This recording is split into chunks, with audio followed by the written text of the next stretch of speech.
in on my social media. And actually, I think it's kind of a problem for you because I think that, frankly, the stuff that you're doing is more thought out than the stuff that President Trump does. Meaning, I think that President Trump is waking up at 3 a.m. if he wants to sleep at all, and he's firing off stuff on Truth Social, right? And so, am I supposed to take that as seriously as you, in a methodical fashion, saying, you know what, I'm going to prank him back? And I think that people people who are your supporters do take you in that way more literally than they would be apt to take President Trump. I mean, a lot of my supporters have been offended by what we're trying to do, but no, look, and a lot, I think, appreciate the humor that we bring to it, and I do think I think it's reflected in I think a sense of agreement that we have in that respect as it relates to what Trump puts out all the time. But like, if you win the 2028 election, I will call you president of the United States, right? Because that election will be legitimate, and if it's J.D. Vance or Marco Rubio or whoever else, as I was, as an American, I called Donald Trump president of the United States, Mr. President. I mean, of course, and so I'm with you on that. Yes.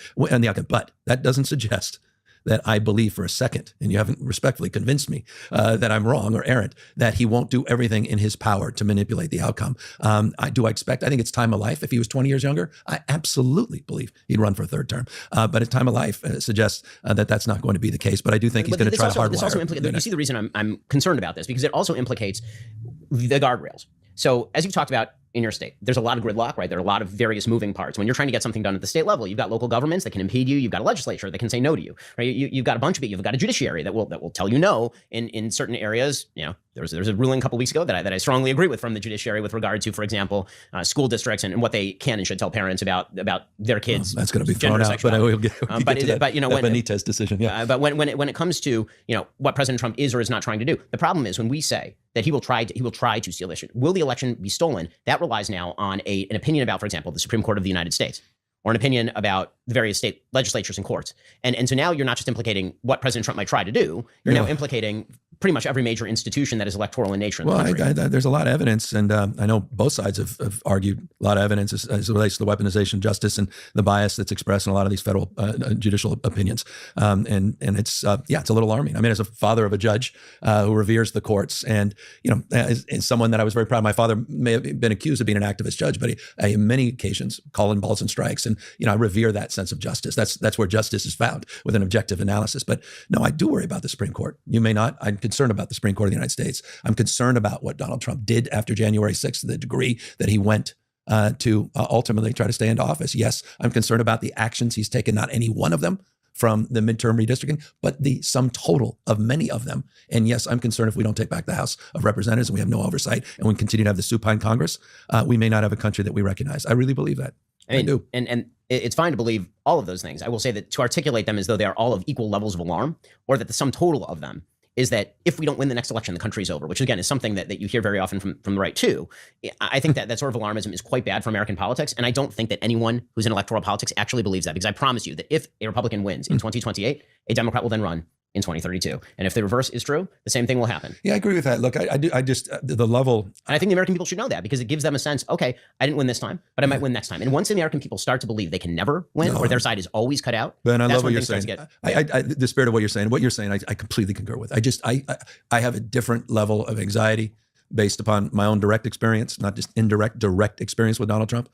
My concern about the rule of law, this notion of co-equal branch government. In your book, you talk about sort of the fundamental Judeo-Christian values in this country, with the best of the Greek democracy. I worry about those principles of our founding fathers. I worry about checks and balances too. Yeah. And by the way, I think that the best way to do that, actually, and this would benefit you as governor of the state, is devolution of more authority back down to the states, devolution of more governmental authority back down to the local levels, and more robust checks and balances at the federal Your lips level. to God in the White House's ears. I'm a little. And I hope you remember that if you become president. This notion of federalism and 10th Amendment. Yeah, I remember. The red states were arguing for that during those Obama years. God bless you. No, back to your being more consistent, and I respect that. And that's why we're here. And I respect you, and I appreciate this opportunity to engage, even though obviously we have fundamental disagreements on a lot of these issues. Maybe not fundamental, just disagreements on a lot of these issues. Let me go back to some of the disagreements, and I don't want to paint too much and color this in, because as a Democrat, it's in my interest to do so. But you got a lot of attention for going recently to America Fest, Turning Point USA. You made a terrible decision of being the first speaker. That's just me saying editorially. What the heck were you thinking? That is not my decision, right? They invited me. They gave me a slot. That's just your luck, because then every speaker can come on and that's okay. attack. I got to say what I wanted to say, and then so paint the picture. What did you say? Sure. So people tuning in don't know what the hell we're talking about. You went in and a pretty somber time. Charlie's widow was there. You had a lot of, the sort of branded celebrities in the right, and Candace Owens was there. And Candace was not there, to be fair. But became part of the conversation. She definitely was part of the conversation. And Bannon and Megyn Kelly, others, so many Tucker. others. Certainly Tucker Carlson. So give us a sense. What did you say, and why did you say it? And why did you choose that moment to say it? So the reason that I chose the moment to say it is that Candace Owens, who has some issues of her own, she has been saying since Charlie's death that there was effectively a conspiracy to kill him. She's implicated pretty much everybody, ranging from, believe it or not, French intelligence to the Israelis to various friends and family members, possibly, of Charlie in his murder. Yeah. And there have been an enormous number of people in the influencer space on the right who have gone along with this, who have massaged it, pretended not to notice it, tried to defend her, tried to pretend that it was an aspect of, that questioning her was an aspect of free speech, which of course was a violation of free speech, rather, which of course it isn't. Criticism is not a violation of free speech. It's a form of free speech. Thank you. And so I got up on stage and I basically gave a speech saying our responsibility as people with influence in the public space, we have some responsibilities, and those responsibilities include truth above all. Yeah. We ought to be clear about what we believe. We should not hide the ball. We should not allow, quote unquote, friendship to trump what is true. Just because you're friends with someone does not alleviate the responsibility for you to say when they're doing something that is wrong or immoral. We should not engage in audience capture. Just because our audience wants us to say a thing doesn't mean that we ought to say it. And we ought to ensure that we are held responsible for the things that we say and also the people that we have on and how we question those people. So, of course, anybody has the right to have anybody on their show who they want, and then they should treat those people how they want to treat those people. I mean, if I were to have on somebody who's, in a deeply adversarial position, I think what's great about this conversation is you can see how adversarial we are with regard to some of our positions, but at the same time still have the discussion. Yeah. If you are going to have on, for example, as Tucker Carlson did, Nick Fuentes, who is a self-stated Nazi apologist, and then you're going to treat him with kid gloves, then you ought to be held responsible for that in the court of public opinion. And if we as influencers do not do that job, if we lie to you, if we fib to you, if we make predictions which we are then not held responsible for, if we hide behind, quote unquote, just asking questions, this is one of my bugaboos. I hate it. You hear this a lot in the influencer space, mostly on the right, but some on the left as well. This sort of, I'm not putting out a theory. I'm just asking questions. Well, there's a difference between seeking answers and just asking questions. Seeking answers, that's what questions are for. It's to get better information, more clarification. I should have a better idea after the question of the answer than I did before. Just asking questions is usually a guise for willful ignorance and for positing a theory without having to carry the responsibility for positing that theory. So if I say, I'm just asking questions about whether you have peculiar sexual proclivities, I don't have any evidence, I'm just asking the question. And then you say, well, where is that even coming from? Listen, I'm just asking questions. I'm not asking questions. I'm obviously attempting to impute something to you. This is what this speech was about. I named names in it. I mentioned Tucker Carlson. I mentioned Megyn Kelly, who had sort of gone out of her way to massage Candace Owens in her pursuit of bizarre conspiracy theories about Erica and Charlie's murder. I mentioned Steve because I think Steve has been doing many of the same things. And so that was the speech at AmFest. And that you felt it was necessary to name names as opposed to imply. You just felt it was important to be clear. Yes, because I think that people should know exactly who they're listening to, particularly since they're going to hear from some of those people at the same event. And so I thought that people should, be forewarned about the people they're going to hear about. Then they can make their own decisions and determine whether my assessment of those personalities is accurate or inaccurate. And the reaction was exactly as you anticipated? I think that the reaction in the room was, I think, overwhelming because a lot of people were very upset that people had been saying this about Charlie's murder, which again was carried out by all available evidence by a person motivated by hatred of Charlie's position on transgender issues in particular. And all the evidence points to Tyler Robinson as being the person who shot Charlie Kirk. And so I think that a lot of people in the audience were deeply offended and upset, correctly so, at the kind of specious conspiracy theories that have been promoted by this group of folks. The sort of blowback that came afterward was really interesting. There were a lot of people who obviously were very upset. Many of the people who I named, I'm not surprised, came back and fired back. I will say that I don't think any of them actually argued with the point that I was making. They seemed to make collateral attacks, imputing intent to me, suggesting that my speech had something to do with Israel, which is funny since I didn't mention Israel one time in the entire speech. And I found that sort of bizarre. And then obviously you've seen, sort of the influencer wars going on. But the whole point that I was making is here's a principle. Either you uphold the principle or you don't uphold the principle. If you don't uphold the principle, I'm going to call you out for not upholding the principle. And it really is quite simple. It's not about friendship. It's not about whether we go fishing together. None of that has anything to do with the principle that's at stake. Because if we want to have an honest discussion with one another, then we actually should be honest about the principles that we hold. And if we disagree, we disagree. But clarity before agreement, as my friend Dennis Prager says. Were you close with Charlie? I don't want to pretend that we were best friends or anything. Right. One of the things I said in the speech is I think that it's pretty rare actually in politics for people who say that they're friends in politics. These are usually not people you're going and hanging out with on the weekends. It's not real. Okay. Whenever you hear politicians, oh, we're best friends. It's such bullshit. I'm There are sorry. a It's few bullshit. exceptions. There are a few exceptions. There may be a couple of exceptions. Yeah. They're rare. That's Okay. fair point. The reality is that they are business colleagues and associates in the same way that most people have business colleagues and associates that they see at the office. We see each other more rarely than you probably see your business colleagues or associates at the office. You respected how he organized in the campus level. I mean, again, Charlie all the echoes of things you were doing. Listen, Charlie was incredibly gifted as an organizer. Yeah. I won't say that we agreed on everything politically because clearly we didn't. But I think that Charlie as a person who was willing to go into fraught spaces, obviously, and he was still doing this, and to speak his principles to people who disagreed and do so in what I think overwhelmingly was sort of an honest and decent fashion. I think that was a very good thing. What Tucker Carlson and you history do you? I mean, I'm not sure that we have a history so much as Tucker seems to object to my politics and I object to his. I think Tucker tries to personalize this. I think Megyn has tried to personalize this. I don't believe in personalizing these things. I was asked by somebody, would Tucker and I ever be friends? I said, I'd go fishing with Tucker. I mean, I don't care. I mean, that doesn't matter to me. The question is his principles and the things that he says. I think that Tucker, I gave a speech right before TPUSA at Heritage Foundation where I pointed out that Tucker is not an advocate for conservatism in any way that I can identify conservatism. He's not in favor of a more limited government of checks and balances. He's come out in favor of feudalism fairly recently. He's not in favor of traditional institutions. He seems to think that they have lost their way. He's in favor of what appears to me a sort of horseshoe theory, Noam Chomsky foreign policy, where America is always the bad actor in the world.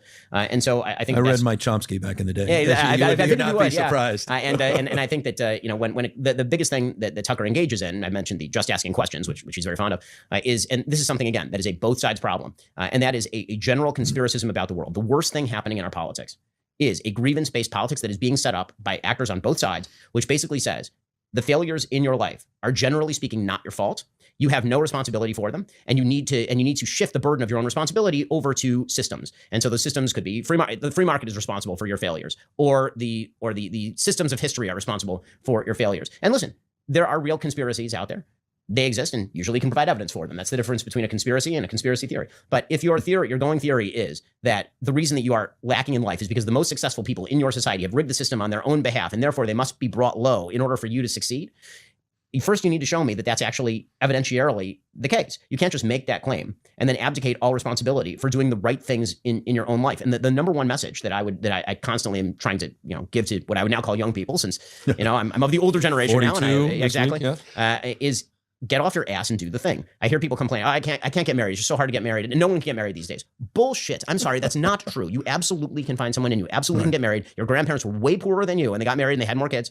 Hey, this is just nonsense. You are the richest, most privileged people in the history of the world living in the United States today, just relatively speaking. That doesn't mean everything's perfect because I'm not comparing it to perfect. You can't compare anything in life to perfect. What you can say is that if you are sitting around in a country that has a GDP per capita among the highest on planet Earth and open jobs, and the ability to move to those open jobs, and the ability to vote on your leaders and not get shot in the streets like people are getting shot in the streets in Iran, you should consider yourself pretty damned fortunate, and maybe you should start with what can I do to make my life better today before you figure that it's the system. Now, that doesn't mean there aren't problems with the system, and this is why I like these conversations, and we can get very specific about policy and how we fix a policy so as to make it easier. But I think that the American dream is you can make it. You can. Right? Get government out of your way. Get everybody out of your way. Right? Let people succeed. And we do need, obviously, a functional social fabric, right? Which is why you've seen a lot of the institutions like, I'd say, churches, synagogues, break down. That social fabric breaking down is a massive problem because that's your safety net. When family breaks down, that's your supportive safety net for when things go wrong. We need to, on a social level, help restore all of that. But the desire by politicians to say, I alone can fix, which is something President Trump said, but has also been said by, Zohran Mamdani talking about the warm embrace of collectivism, which is insane, by the way. The nature of campaigns, the campaign promises you made on day one. Right. On day one. And also end the Ukraine-Russian war. Right. Day one. Or give me more power and I will solve the affordability crisis. Or give me more power and I will ensure that you have a good paying job and you can buy. And the IDF, by the way, operates largely easier. But I think that the American dream is you can make it. You can. Right? Get government out of your way. Get everybody out of your way. Right? Let people succeed. And we do need, obviously, a functional social fabric, right? Which is why you've seen a lot of the institutions like, I'd say, churches, synagogues, break down. That social fabric breaking down is a massive problem because that's your safety net.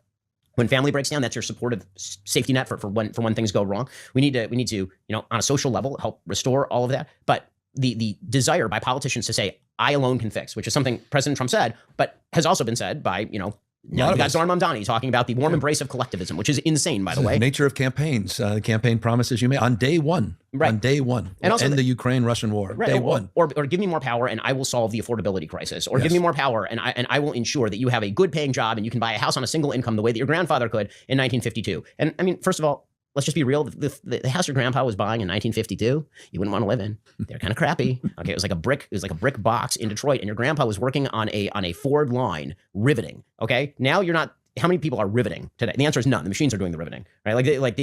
We should recognize the reality of our situation as opposed to creating either a false promise of utopia or a false utopian past that wasn't really existing in 1952. The reason we in the United States were able to survive on a one parent income, 52 paychecks versus 104. It's because the entire rest of the world it had been destroyed. Every place on earth had been destroyed as of 1952. The United States was basically left untouched in the homeland by World War II, and literally every place else had been destroyed. And so that was all an export market for the United States. So much so we had to prop up our export markets by doing things like the Marshall Plan so people would actually have money to buy things, right? And then it turns out that, by the 1960s, reality was setting in, and many of the union contracts that had been negotiated weren't sustainable, and we were being outcompeted by foreign sources. Let's just, again, ignorance of sort of economic history and how people have actually lived throughout history leads to, I think, on the right, a nostalgia for an economic time that didn't exist, and on the left, to a sort of utopianism about what is possible that is also not possible. And I think that we should start from a position in the United States of gratitude and duty and hard work and virtue and recognition that we live in a free country where the vast majority of decisions are your own.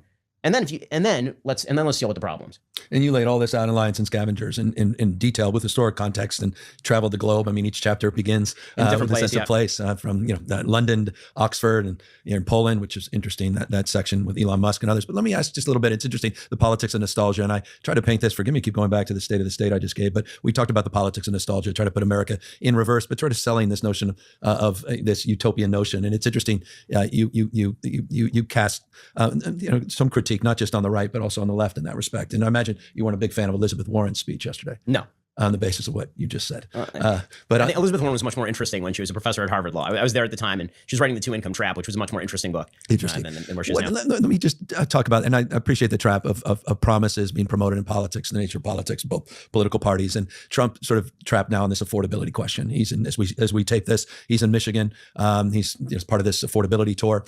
You've been, and again, just to your credit, calling balls and strikes, and it goes back even your Breitbart days, as you had some issues with the early aspects of Trump in terms of this sort of just the character personality issues, but you've been a big supporter of him more broadly. Yeah, I did not vote for either candidate in 2016. I voted for President Trump in 2020, and I actually campaigned on behalf of a bunch of Senate candidates and did some events for President Trump. And you've been very forceful in your support of what he did in Venezuela, and I think more broadly, just in terms of looking at the picture across the globe, but back here in the United States, as it relates to tariff policy, I've been very critical of his tariff policy. You've been critical of tariff policy on other domestic issues. How do you score the first full year of Donald Trump? So I think that I think the number one domestic issue for President Trump was closing the southern border. A+, right? I mean, that I think put the lie to the Democratic proposal that you needed comprehensive immigration. But you also acknowledged for about 6 months, it was substantially 90% closed when Biden decided that he ultimately, to your point, could do something about it, which they suggested they couldn't. Right. The fact that they basically lied about that for several years, saying there's nothing we can do. We need congressional action in order to shut the southern border. We have more areas of agreement on this. Remember, that was an absurdity. Put almost 400 National Guard down at the border going back to 2019.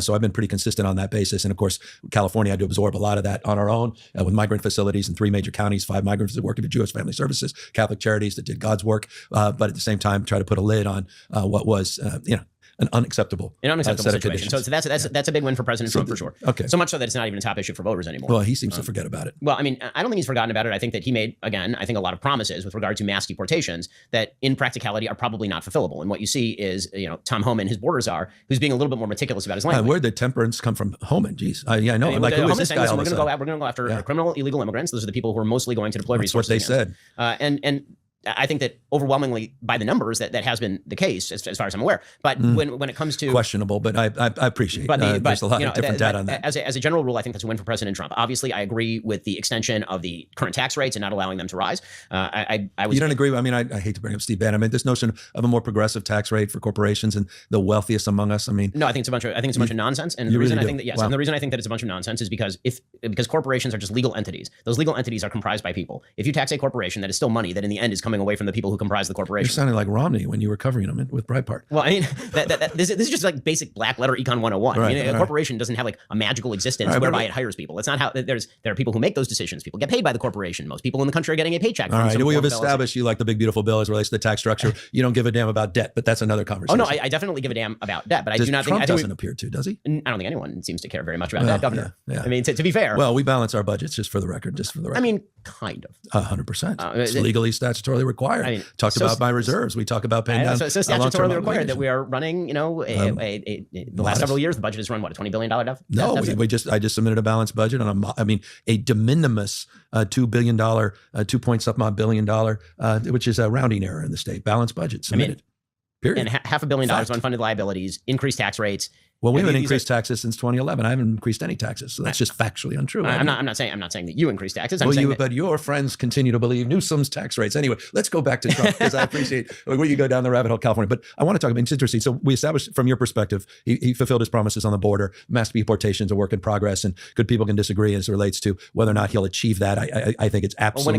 When it comes to he's incapable. When it comes to dismantling structures inside the federal government on DEI, I think that's a very good thing. I think a meritocracy is what ought to be preferred. What about the economy? What about the quality of our lives in the context of what we deal with day in and day out?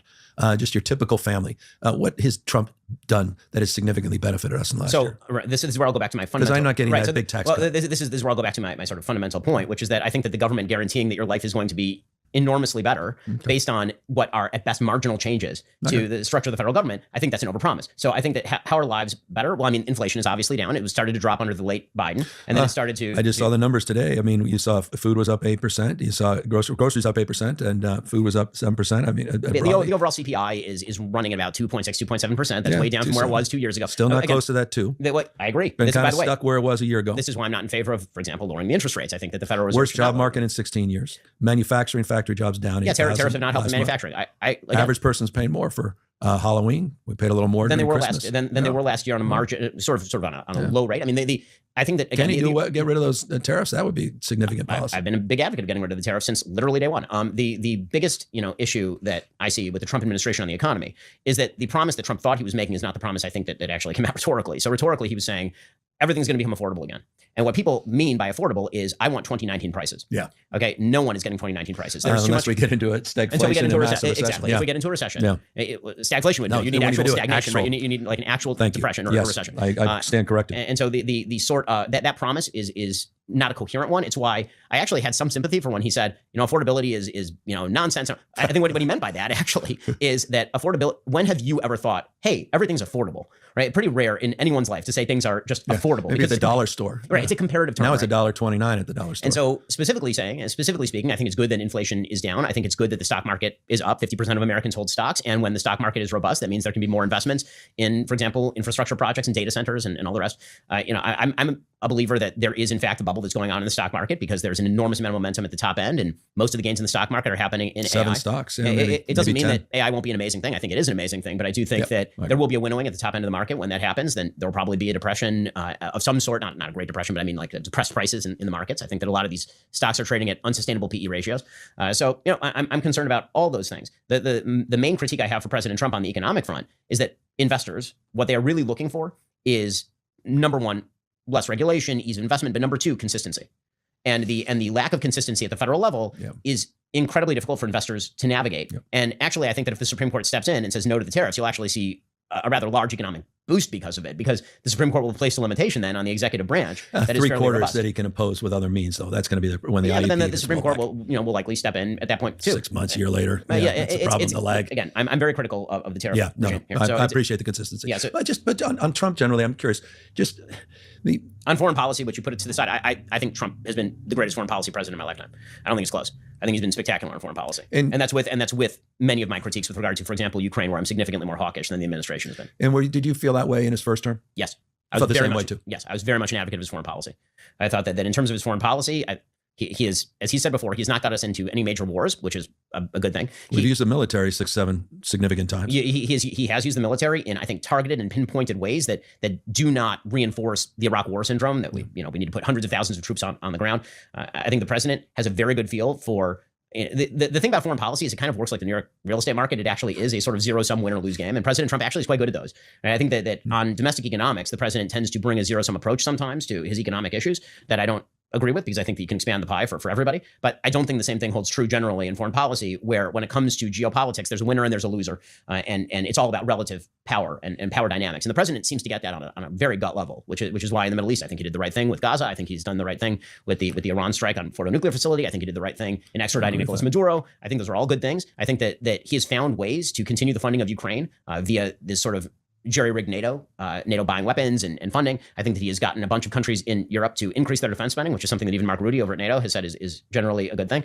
I think all of these I don't things argue with things. that. I mean, we can, boy, and if people are looking for us to unpack that, we can spend hours and hours on every single one of these specific examples. Let me ask you, and just before we get off the foreign policy, I am curious, Greenland, come on. I don't understand why we are attempting to make Greenland our 51st state. It seems to me we already have defense agreements in well place. established since 1951. We were the ones that pulled back. We can re-enter any day of the week. Listen, I think that Greenland. I think that despite the desire to rename it Trumpland, I think I haven't even heard that. No, I'm but just trying to deal with the Donnie he doctrine or whatever it is. I think that's silly. I think that the attempt to strengthen our bases in Greenland would be a good thing.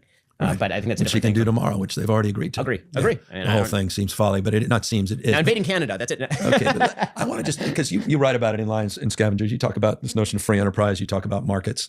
What do you make of Trump's interventionist attitudes, not just overseas, but as it relates to corporations and companies, so many disproportionately based out here, including MP Materials, which is... I don't think the federal government should be taking stakes in private companies. Right. I don't believe in what has been called crony capitalism or state capitalism. Really, it's just corporatism. I'm not a fan of the idea that the government ought to, be involved in command and control economics with regard to private companies. So I've opposed that pretty much every step of the way. I think it's a mistake. I think that the market has a magical ability to make things better and cheaper over time if left to its own devices. And that includes, by the way, not interfering in the independence of the Fed. Yes. So yes. what listen, I'm an Austrian School of Economics guy. I think that there's a good case to be made that the Fed really should not have control over inflation rates in the first place. I think the target inflation rate should be 0, not 2. And I think that we should allow interest rates generally to free float because I think that sometimes one of the great problems with the American economy is artificial bubbles that are created by loose monetary policy. I think that's what helped lead to the Great Recession. I think it's what also led to the inflationary spiral under Joe Biden. What do you make of Donald Trump? And forgive me, this is, we're zigging and zagging around a little bit, but I still can't get over the fact that he sat down and had dinner with Nick Fuentes. So I think that was a bad thing to do, obviously. I think that Nick Fuentes is a scumbag. I think that the president has, an unfortunate tendency to make nice with people who want to make nice with him.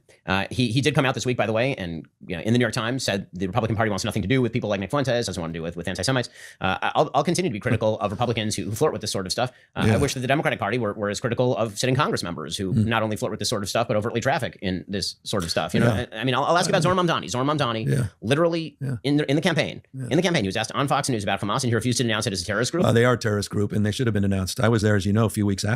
Yes. October 7th, met with Bibi. Not a big fan of Bibi. This is where we have fundamental disagreements. Fine, quite the contrary, in fact. But staying on domestic politics for a second, it seems to have become a sort of de rigueur requirement for Democrats who are running for office to now suggest, for example, Scott Wiener just did this, he's running for Congress, that Israel committed a genocide in Gaza. That is, forget about anti-Semitism discussions of it, because I think that those have become really loose and people don't have a consistent definition of anti-Semitism. Let's just talk about what's true. That's true. I think it's true about the definition. I mean, we, as you know, have been struggling with that in California as it relates to a lot of laws and legislation. Of course, anti-Semitism is a fundamentally different cat than, for example, racism. It's basically a conspiracy theory about Jewish power in the world.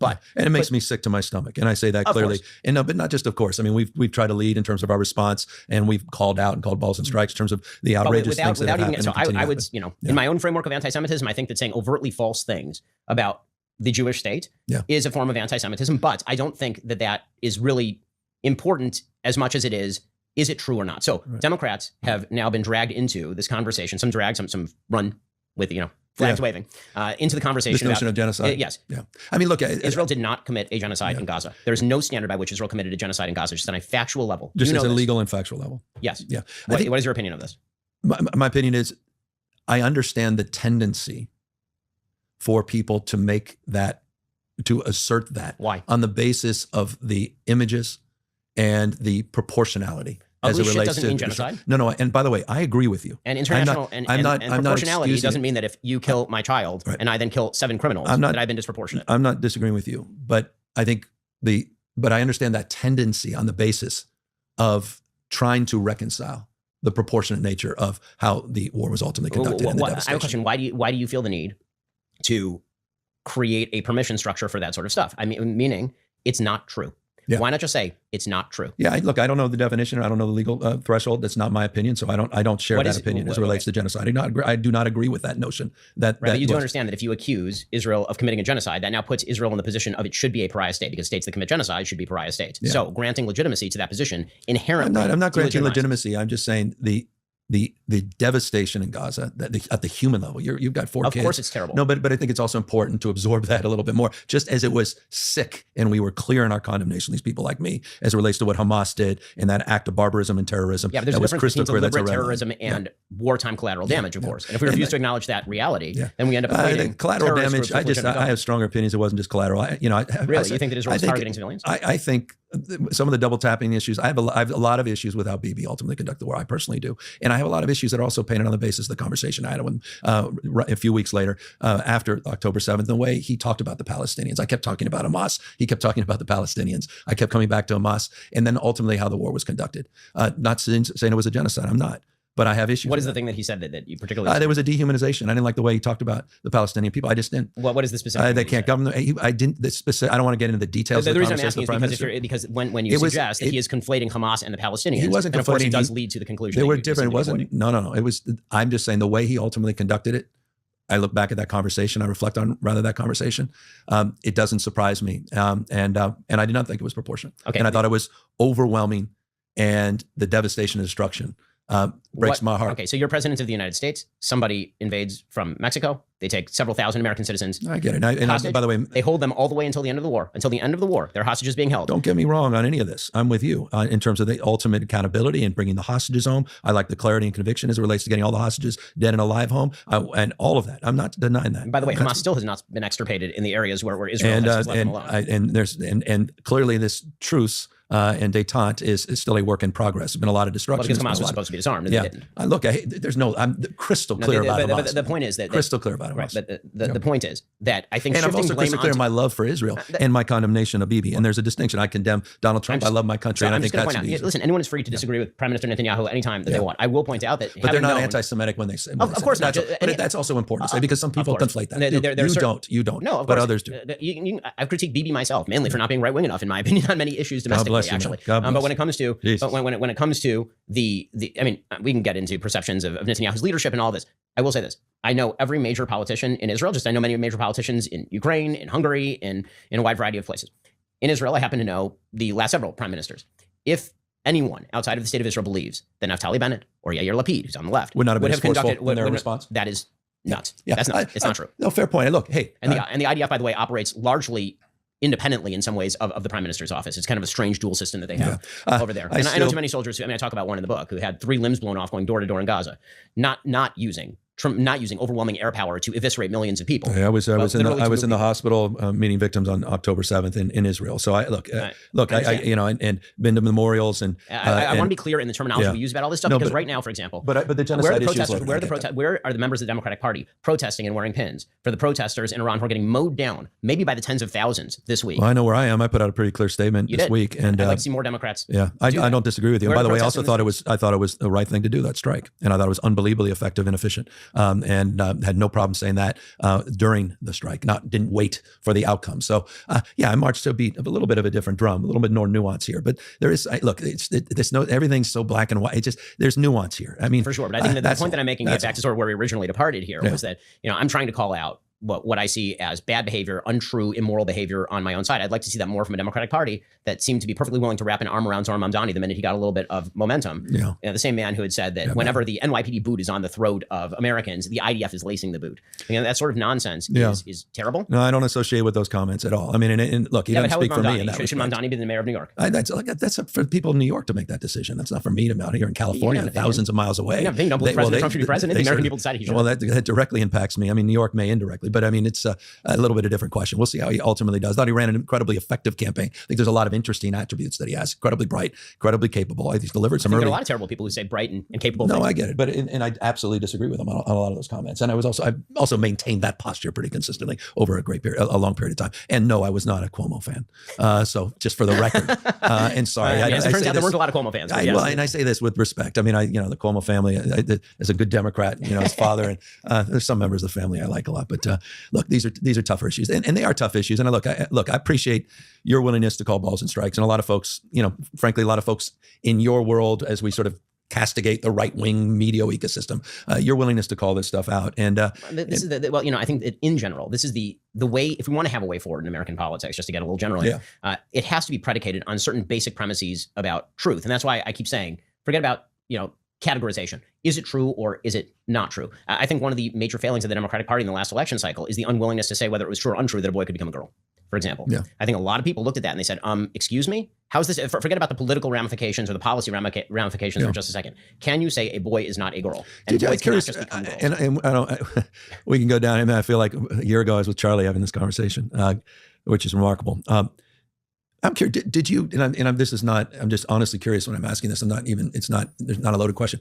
Did you or others in the right condemn the Trump policies as it relates to gender affirming care for including reassignment surgeries in the federal prison system under the Trump administration's first term? I mean, if I'd been aware of them, I would condemn them. My company was the only company in America, I believe, that on a media level refused to use preferred pronouns for anyone. We use only biological pronouns since 2015, since we launched the company. No, and I say that because it's just not well known. But the Trump administration's policies allowed for gender assignment, gender affirming care, but hormone treatment, I think that's changed. The operations. I mean, it was federal policy. Listen, I think that's wrong, and I wish that, frankly, you would go further. You've talked about the unfairness in sports, but to me, the bigger question is not unfairness in sports. The bigger question is whether we should be allowing the administration of chemical or surgical mutilation of minors based on gender dysphoria. Well, we're gonna. I mean, the Trump administration has strong opinions. They've sued states like California, many other states, 20 plus states. So, yes. And my position is that's between the physician, it's between the family member, and these patients themselves. Why? Are there any surgical or chemical interventions that you would oppose, even if the patient and doctor want? Here we go. I mean, I know exactly where this debate goes.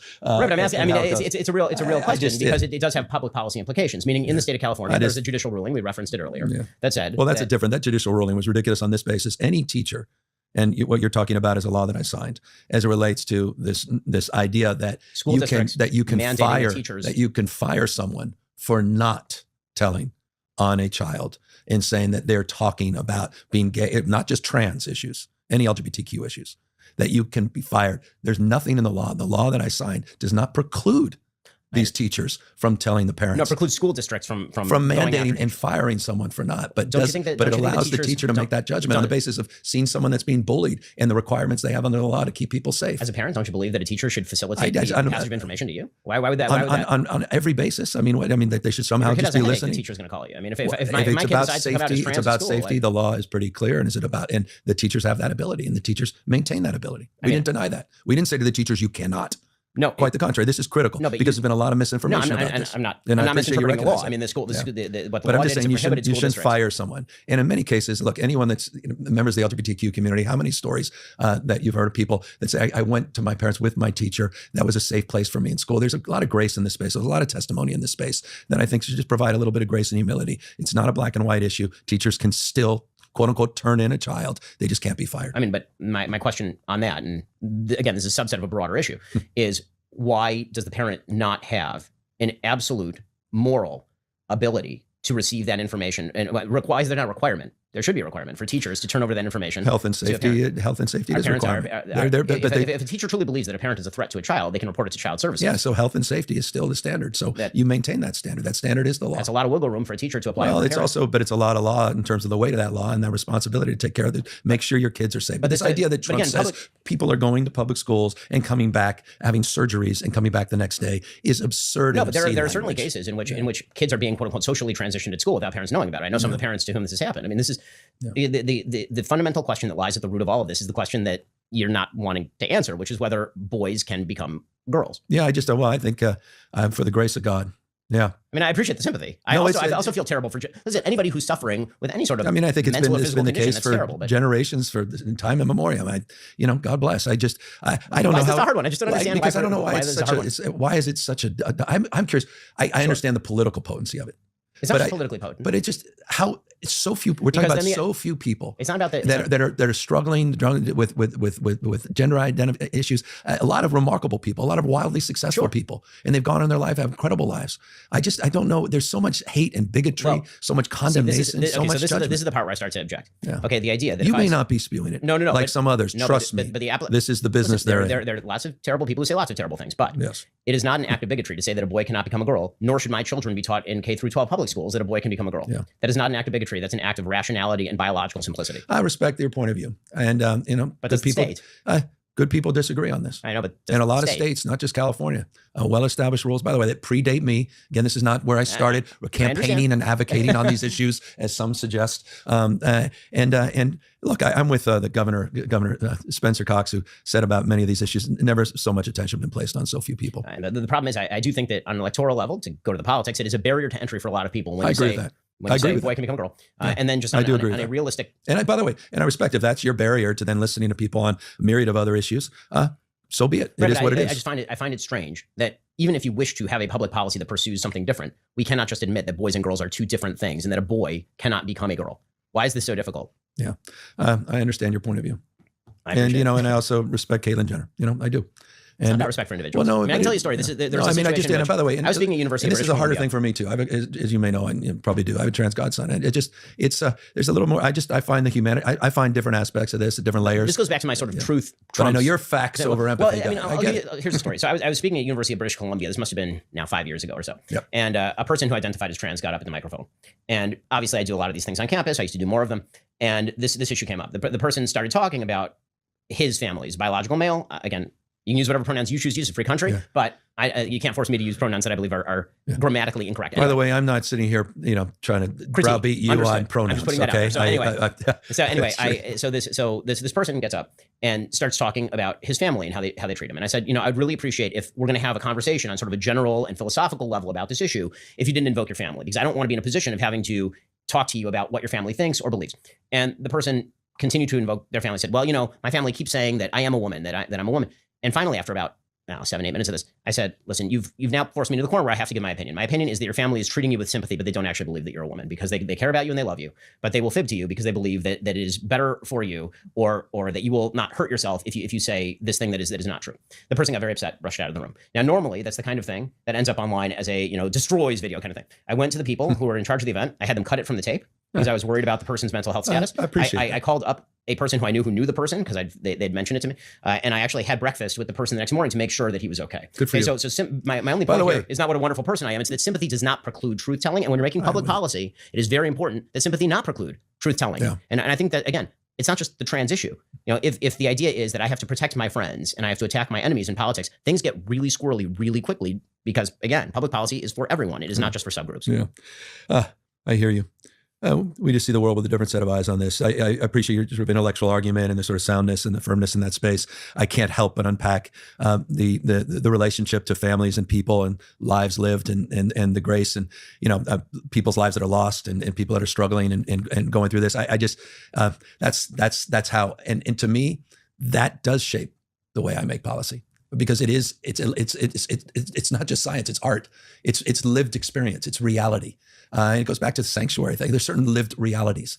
And one has to sort of deal with the cards that are dealt, as imperfect as things are and life is. And as you know, no. But you're one of these, that's why you got the 180 IQ? What was it? No, I do not have 180 IQ. Skipping, it's high, but 180, yeah. Jesus, you can read your book to learn more. By the way, when I was reading Lions and Scavengers, this notion of victimization and envy, the scavenger mindset. Yes. I thought you were writing about Donald Trump. Well, I mean, listen, when I was on with Ezra said, it feels like you're talking about a lot of people on both sides. And I said, that is true. I am talking about a lot of people on both sides. I think that, one of the points I make in the book, is that the model of lions and scavengers is really about kind of people who build versus people who wish to destroy. And the point that I make is that's actually an internal battle inside of all of us. If you go back to the book of Genesis and the story of Cain and Abel, it's a fascinating story, obviously, for a variety of reasons, which is why it's lasted for several thousand years. But what happens is that Cain actually initiates the idea of let's give sacrifices to God. And then God takes Abel's sacrifice, but not Cain's. And doesn't say in the Bible why that is. That's just what happens. And Cain gets angry. And God actually goes to Cain and he says, listen, you have the ability to fix yourself, right? Sin crouches at your door. But, and the word in Hebrew is timshal, you can overcome that. You have the capacity to overcome that. And so in every human heart is the capacity to be the person who builds, makes things stronger, makes if you're a politician, better policy, makes the country stronger in terms of its social fabric, or the person who's going to grift, or the person who's going to engage in conspiracy theories, or the person who's going to tear things down because they're unhappy with their life and therefore have decided, falsely, with no evidence, that the system is to blame for all that. I see politicians who do both of those things. I think that sometimes I look at what President Trump says and I think, that's a real lion thing to do. I think that sending the B-2s to Florida was a lion thing to do. I think that grabbing Maduro was a lion thing. And then sometimes he says things and I'm like, that is a scavenger thing to do. So, this week, for example, he's doing some populist things on economics that probably some members of the left would agree with. 10% caps on credit cards? I think that's silly. I think that is again, externalizing people's debt problem to a place that does not solve the problem, and in fact is more likely to lead to people not being able to get credit cards, because obviously if you sound like the head of JP Morgan. What about rolling up all the corporate purchases of private single family homes? I think that is a ridiculous misdirect. Okay, the fact is that in the state of California, for example, exorbitantly low percentage of relative to other states. Relative to other states for sure. Yeah. Okay, and guess what? Real estate here, really, really expensive. And meanwhile, if you go over to Charlotte, North Carolina, where the real estate prices actually have been diving, you actually do have pretty significant corporate ownership. And here we're talking about large corporations, not like small mom and pop operations where you own a second home to rent it out. And typically speaking, when a corporation invests in an area like say Phoenix and then builds up an enormous number of rental units, because that's what happens. They buy, let's say, a single family home. Now they rent it out. Okay. So they just increase the stock of rent, right? Which means that the rental prices go down. Yep. And then corporations typically are investing in areas where it's easier to buy and easier to renovate and easier to build. Like renovating is very difficult in places like New York and in certain parts of California. It's a lot easier in say Austin or Phoenix or Florida. And so what you've seen is actually there's not only zero correlation between corporate ownership of real estate assets and price of rent, for example. In many cases, there's a reverse correlation. And so trying to refocus on, look at this terrible, it isn't BlackRock. BlackRock doesn't own real estate assets in this fashion. But if you're looking at Blackstone, right, and then it's Blackstone's fault that the real estate prices are going up.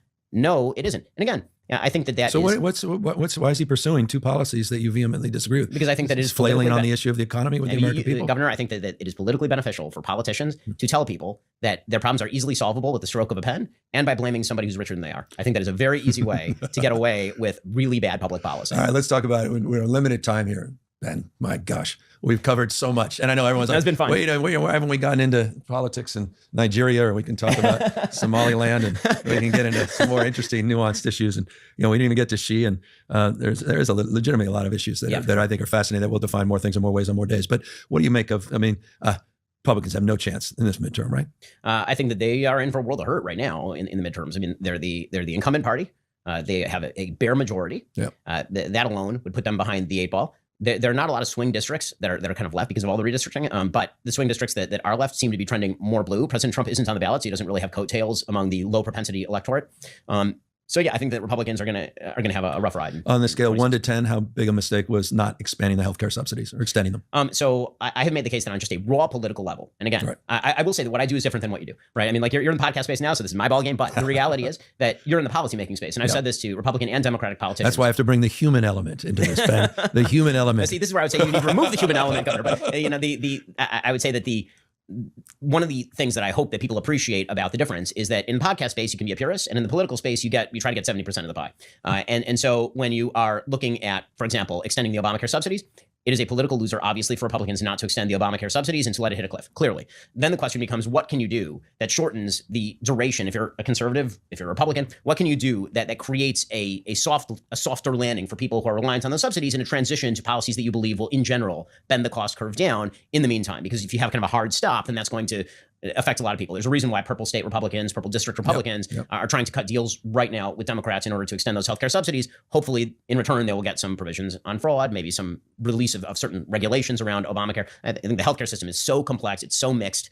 It's let's put it this way: if you and I were sitting and designing a healthcare system, there was none, then I think that we might have very differing ideas of where it goes. But trying to extricate ourselves from what is an incredibly difficult situation, I think that the easiest and dumbest way to do policy is to just keep tossing money at it. But I also think that on a political level, if you never have the power to do better things, then you never have the power to do the better things. You got to get as much of the pie as you can, and that's the nature of pragmatism, as you are constantly talking about. Well said. I agree broadly with sentiment. It's interesting. We on the issue of subsidy, it's an important point. I mean, we have to lower the cost of healthcare. That's why I'm very proud of California. We created our own insulin branded drug under CalRx. We're just lowering costs, not subsidizing costs, which means socializing that cost on the rest of the rate payers more broadly, or premium payers. But on the issue of Vance and Rubio, Vance or Rubio, Ben? I mean, in terms of who 2028, what's going to happen? So I think that, look, J.D. Vance has already, sort of been deemed by Marco Rubio as the presumptive nominee, barring some sort of cataclysmic circumstance. In terms of who I tend to agree with more politically, obviously, I would think that the Secretary of State Rubio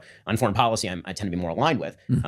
I think that the vice president, obviously a very high IQ guy. There are certain areas of policy I agree with him on. There are certain areas of policy I strenuously disagree with the vice president. Right now, if you have to lay odds, then JD is the most likely nominee. Things can change. Obviously, it's very early. Who leaves first, Hexit or Pam Bondi?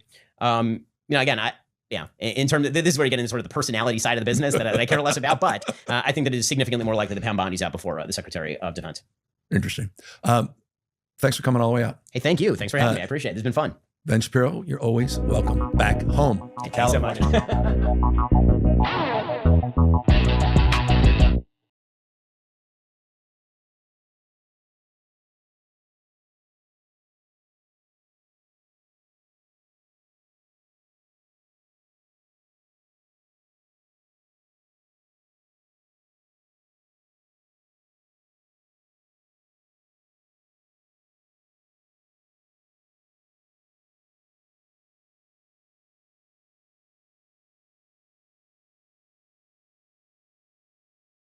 Literally no one believes that Donald Trump is so deeply concerned about the people of Iran or so deeply concerned about the safety and the sanctity of the protesters there. I mean, please give me a break. At least I feel like in the neocon era, Cenk, they respected us enough to like build up some lies to make the case for the war over years. Now, I literally don't even know if we go to war with Iran again, I don't even know what they are aiming for. Joining me is Crystal Ball. She's host of Breaking Points along with Sagar and Jetty.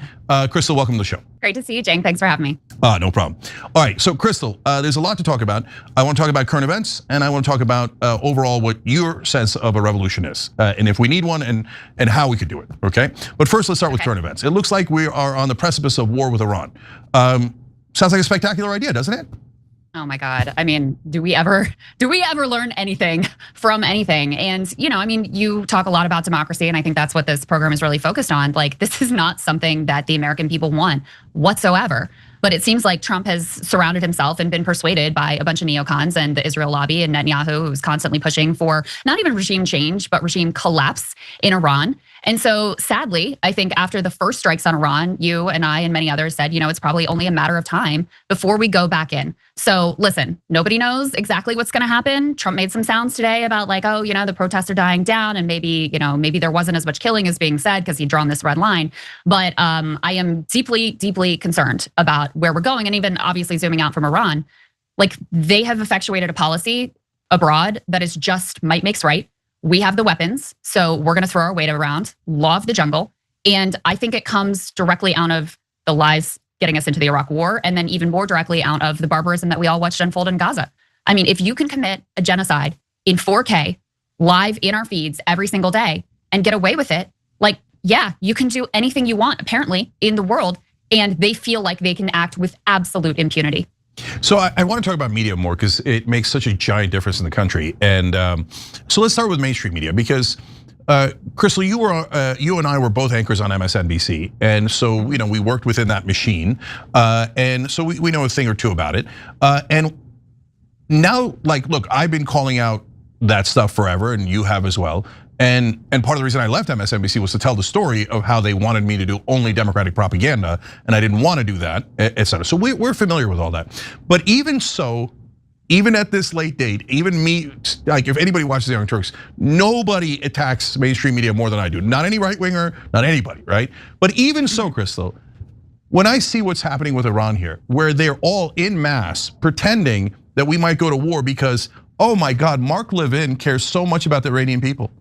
And all the pro-Israel pundits in this country and the politicians, all of a sudden, oh my God, there's Muslims dying. We're brokenhearted over it.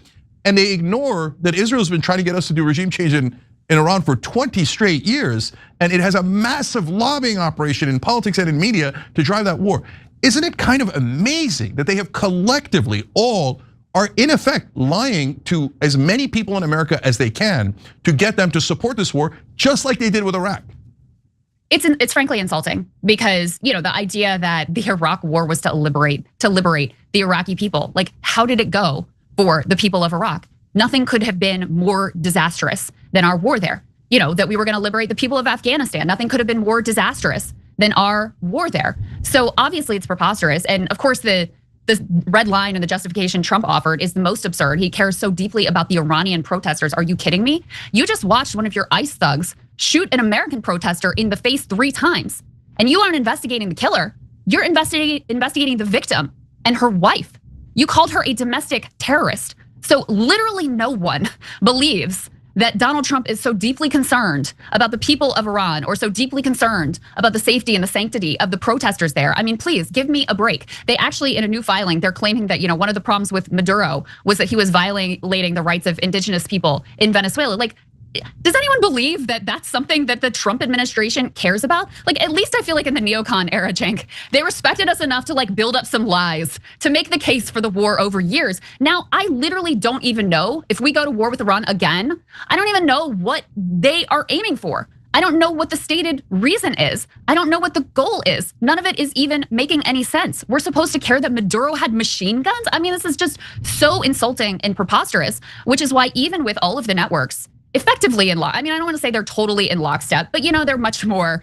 Fox News is totally in a lockstep. CNN, more, a little bit of dissent, but mostly in lockstep. MSNBC a little bit better, but it's very gradations of bad. But in spite of that overwhelming war propaganda, you still have the American people like, no, absolutely not. This is not what we want. Now, the one caveat I will say is that leading up to the last time we bombed Iran, you had partisans, Republicans, independents, and Democrats who all in advance were like, no, we won't want to do this. Once Trump did it, then the Republicans flipped. Same thing with Venezuela. We saw that same flip. And I fully expect we'll see that again with Republicans if we do go back to striking Iran. Okay, I actually disagree with that last part, so that's gonna be interesting. But hold on, before we get to that part, and it's an interesting slight disagreement. So, look, I gotta put an asterisk on what you said. You're right, like when you say, no one believes that Trump's doing this because it's like his heart is broken for the Iranian people. Come on, right? But the giant asterisk is, except every national media reporter and anchor, because they're all talking about it as if that's what the American government is worried about. As if they just say, like all the time, nonstop, well, there's all these people died in Iran and Trump is worried about it, the American government is worried about it, we're freedom in Iran, blah, blah, blah. And not one of them ever mentions, oh, by the way, that country, Israel, that controls 94% of our politicians and gives hundreds of millions of dollars to our politicians, they want this war desperately. They've always wanted it. They don't care 1% about the Iranian people. And they just want a regime change so they can install a pro-Israel puppet, Reza Pahlavi, the Shah Jr., who went to Israel and told them, I will do what you want. And not one piece of reporting about that in mainstream media. So I think, well, I don't even think that, I don't actually even think that they imagine they can accomplish a regime change. I actually think in a sense it's worse than that. They want a regime collapse. They want it to look like Syria. They want it to look like Libya. They want it to look like Lebanon. So it's not even that they don't care about the Iranian people. They actively want them to suffer in some tribalized, horrible failed state situation. So that's the reality of what they're actually pushing for, because Israel wants to be the undisputed, power broker in the region. So until they weaken the Iranian government and they see that collapse, they're not going to be satisfied. Which is why, you saw Trump sort of like dismissing the Shah's son in the same way he dismissed Machado down in Venezuela. I think he realizes like you can't just put this figurehead in and think that it's gonna work out. But what they're aiming for is, what if we just sort of make this whole thing crumble and collapse? Then they'll be fighting. There'll probably be a civil war. It'll be a mess, and we can continue doing whatever we want to do in the region and throwing our weight around. Yeah, I have a slight disagreement with that too. So I hear what you're saying, but Crystal, my sense of it is, no, Israel. First of all, Israel hates democracy in the Middle East, because if those countries were democratic, they would all vote to oppose Israel. But instead they put in puppets that say, oh yes, oh Israel, oh well, it's problematic, we are so worried, we support the Palestinians, and then just sit on their ass and don't do anything, right? So I think my sense of it is that Israel's desperate to put the Shah in there. A dictator puppet is exactly what they want. They don't want democracy, and I would say that they don't want civil war. Why? Because usually fundamentalists win extremists win in a civil war. So if Iran got into a civil war, somebody worse than the Ayatollah would probably emerge. And if they had any kind of popular support, their first move would be to attack Israel. So if that's what they want, they're way dumber than I thought they were. Okay. Well, I think they just want the collapse that they were able to push for in Syria, Lebanon, Libya. But I think we both agree they're certainly not up to any good and do not have the best interests of the Iranians at heart. And I think there are genuine people who look at the regime in place in Iran and are like, it's bad, it's repressive. I don't disagree with any of that, right? Of course. And who would like to see who would like to be able to embrace the noble aspirations of the protesters. But there is no way that you're going to get a democratic outcome in Iran where it truly is up to the Iranian people, so long as the US and Israel are messing in their business. I mean, that's just the truth of the matter. Yeah. So you're either going to have the regime that's in place, or you're gonna have, to your point, some horrendous puppet dictator of the West. Those are the two choices that are on the table. They're both horrifying. And And to pretend that you're going to have this blossoming of democracy when we and Israel are deeply invested in this whole thing, like it's just a complete and utter fantasy and does a complete disservice to the American people to pretend that that is an option on the menu. Yeah. So now I'm positive that we're going to go to war, and part of the reason I say that is the aircraft carriers are on their way. So Trump says, "Oh no, maybe we will do a deal with them." That's exactly what he said right before he attacked them the first time. Yeah, right. That's right. So well, he uses diplomacy, and this is one of the things that's really disgusting about him. He uses diplomacy as cover for attacks, which I mean, it's not only it's like immoral, but it also means why would anyone ever come to the table with us? Why would anyone ever invest in diplomacy when multiple times in the past it's just been a pretext to allow either ourselves directly or Israel to attack? Yeah, and the only thing worse than what Trump does, which is like, oh, let's do diplomacy. Just kidding, I distracted you while I bombed you, is Israel, which murders peace negotiators. Like very regularly. Oh, you're gonna negotiate peace with us? Oh, come. So like, word to the wise, if Donald Trump or Israel invites you to a peace negotiation, it's actually a wedding at Red One. So don't go, they're gonna kill you. So now, okay, so I believe the war is going to start, and I believe it is going to be an epic disaster. So Trump is Icarus, he's like, oh, I kidnapped Maduro, I bombed their nuclear facilities, I'm invincible, and this is gonna be easy. It's not gonna be easy at all, because if we topple the Ayatollah, they consider that a success. No. Then the Iranian Revolutionary Guard is going to take over. They're not just gonna be like, oh, we have all the weapons inside Iran, but we'll surrender? No. They're gonna have a power fight within themselves, and the most vicious dude in the world and probably several vicious dudes are gonna come out of that, and then we're gonna be mired in that muck. At some point, we're gonna lose some service members, and they're gonna use that to drag us more into war. But I'm curious about the next stage, right? Because there, Crystal, again, we might, that's why we have these conversations, have a little bit of disagreement about how it's gonna go, but I'm not sure. So, okay. My sense of it is, Tucker and Candace and all those guys on the right are already off this train. Right, they're like, I don't want this war, this is dumb. Not only do they not want the Iran war, I was pretty surprised that Tucker was like, no to Venezuela. That doesn't make any sense either. So that's a fascinating development. Then you have all the Rogans and the Dillons and all those guys who are now saying, hey, ICE is vicious and wrong, and we don't want it, and this is not what we asked for, etc. And they're generally anti-war, and Dillon's been very anti-war, so is Theo Von, etc. I think the minute we get into a significant mess, all of those, not all the right-wing shows, some of the right-wing shows, but critical ones, almost all the independent shows are gonna go, yeah, no, screw Trump. This is not at all what we wanted.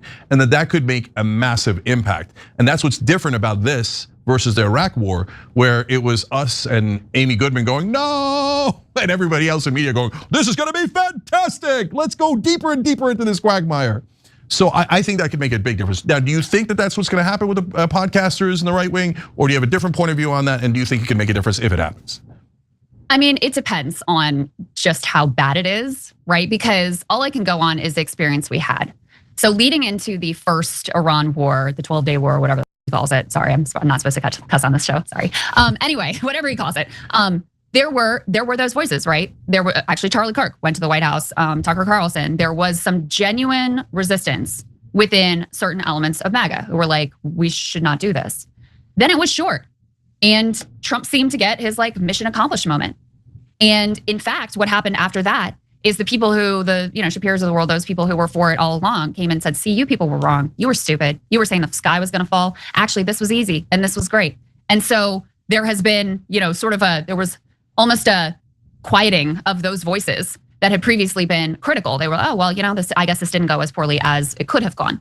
Venezuela, leading into the kidnapping of Maduro and the strikes on Venezuela, there was very little in terms of MAGA pushback. And this is something that Sagar and I talked about. He was opposed to it and he was very disheartened that there were so few voices on the right who were opposed to it. I think I work with most of them, there's a handful others outside of it. And similar deal. Afterwards, they're all out there, even people like, Nick Fuentes, who I think is disgusting because he's a neo-Nazi, but he tends to position himself as being like anti-interventionist. He was for it beforehand, and afterwards he's like, yeah, this, I think this went well, mission accomplished. Here's my American flag emoji. So, and on the right with the base, if you look at it, it's very popular. So look, everything depends. If it's an absolute quagmire and a mess and it's undeniable and Donald Trump can't spin it, yeah, do I think that some of those, more like the bro podcasters and those places that have voiced their criticism at certain times, do I think they'll come out against it? Yeah, but it really, really depends. I have to tell you right now, Jen, because I am extremely depressed and dispirited by the lockstep defense with the MAGA base Putting aside, like I know Rogan said some critical things. I said, no, Tim Dillon said some critical things, but in terms of Donald Trump's MAGA base, I am so disgusted with the way that they have embraced the narrative that Renee Good was a terrorist, embraced the military occupation of American streets, embraced this terror campaign and these Gestapo thugs, and actively in certain cases celebrated the death of Renee Good. So, there's a percentage of the country, this rock solid MAGA base, that I just think has an ideology that is truly heinous and grotesque, and not one that can really be sort of like rationalized with and reasoned with, and which flips on a dime just depending on what Donald Trump does and what his view of the day is. Okay, great. So let's get into that conversation. So number one, your analysis of how they reacted after Iran and Venezuela are absolutely correct. I totally agree. So they rallied around the flag, and since the operations seemed to have gone well, they got back into their rah-rah mood, and as I was saying on this show, they got into bald eagle mood, Right. Like, wow, we're America, we can do anything we want, right? And so yeah, that's well said. Yeah, and so do they have that proclivity that, yes, they do, right? And it's the same kind of proclivity that leads them to go, rah, rah, ICE, yeah, if someone even looks at you kind of funny, shoot them in the head 3 times, wah, yeah, bald eagle, wah, wah, right? And you're like, no, shooting an unarmed woman in the face 3 times is not bald eagle, that's a coward, okay? And so I'm with you on all of that. And you could see it in the numbers. 35% of the country says, is generally on ISIS side. That's the number that's left. And so 35%, well, that's dispiriting because that's a big chunk of the country and an even bigger percentage of Republicans, right? But at the same time, that means 2/3 are on our side, right? Yeah, no, that's right. Yeah, and so I think that the number one thing that people overlook is independents. Independents are larger than Democrats or Republicans, and independents do sway back and forth. They're not in that 35%. That 35% is, hardcore, extreme right, et cetera. Not all of the 35%, but a good chunk of it, right? Whereas the independents are totally on our side on war, on ICE, et cetera. So really, even when we talk about MAGA, it's kind of a little bit of a misnomer because we don't need a single MAGA vote. We just need to convince the independents. And those guys, a lot of them voted for Trump, but now realize, so at least certainly some of them realize the errors of their ways. And I think actually that's a huge number. So first, does that make sense to you before I go on to the rest? Oh, I absolutely agree with all of that. Yeah, okay, great. And so those independents, I don't want people putting them in the same bucket as the most extreme right guy there is and going, oh, well, you voted for Trump, I give up on you. You're the worst, I can't stand you, you're a racist, fascist, et cetera. Like, no, win those guys back. And you can see it in the polling that actually already mission accomplished. We've already won them back, we just don't realize it, right? And because we haven't had a big election. And so, okay, so that's the point. Now, when you get to the reaction of what's going to happen next, the next one will not go well. So we had the US military carry out 2 tactically excellent operations. But I was on Piers Morgan just yesterday, Crystal, and Rob O'Neill, an interesting questionable character, the guy who killed bin Laden, was on with me. And I said, the last question I asked, because there's like this, everybody's like, yeah, let's go to war, right? And I was like, Rob, you had those 2 operations. If you run a 3rd or 4th or 5th operation, will something go wrong? And he's like, definitely, yeah. He's like, look, even when we got bin Laden, we had to burn one of our planes, right? Because we couldn't rescue it and we had to just totally destroy it. Something's gonna go wrong. And when that happens, my sense is that this discontent that had built up over the Epstein files and now the awakening about Israel, the minute 1, 2, 3 things go wrong, that's all gonna come back and go, oh, you guys were right. God damn it. Turns out he's a uniparty mother effer and he got us into this mess. And I think the 26 and 28, I mean, I don't know, the Democrats can blow anything, okay? But it should go massively in our direction. Does that make sense to you?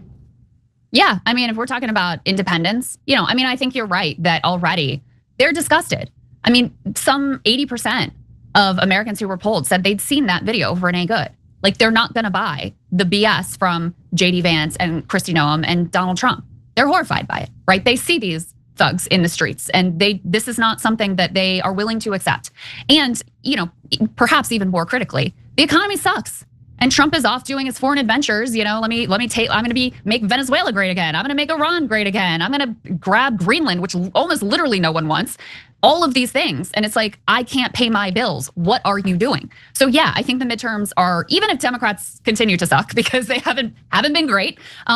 I think the midterms will be a romp for Democrats just by default. I think 2028 Democrats will be very well set up. And then, as you and I both know, the critical question is, well, what are you going to do with that power? Because just as easily as Trump and JD Vance and the crew could be vanquished, this fascist movement can easily rise from the ashes and come right back if people don't see their legitimate material needs and aspirations fulfilled. And so that's where it's really critical, and I know I'm singing to the choir here, but it's really critical that we fight for a Democratic Party that isn't going to just be a default, okay, we're not as bad as those psychos over there who are like Nazi posting on Maine all day long. We're not as psycho as them.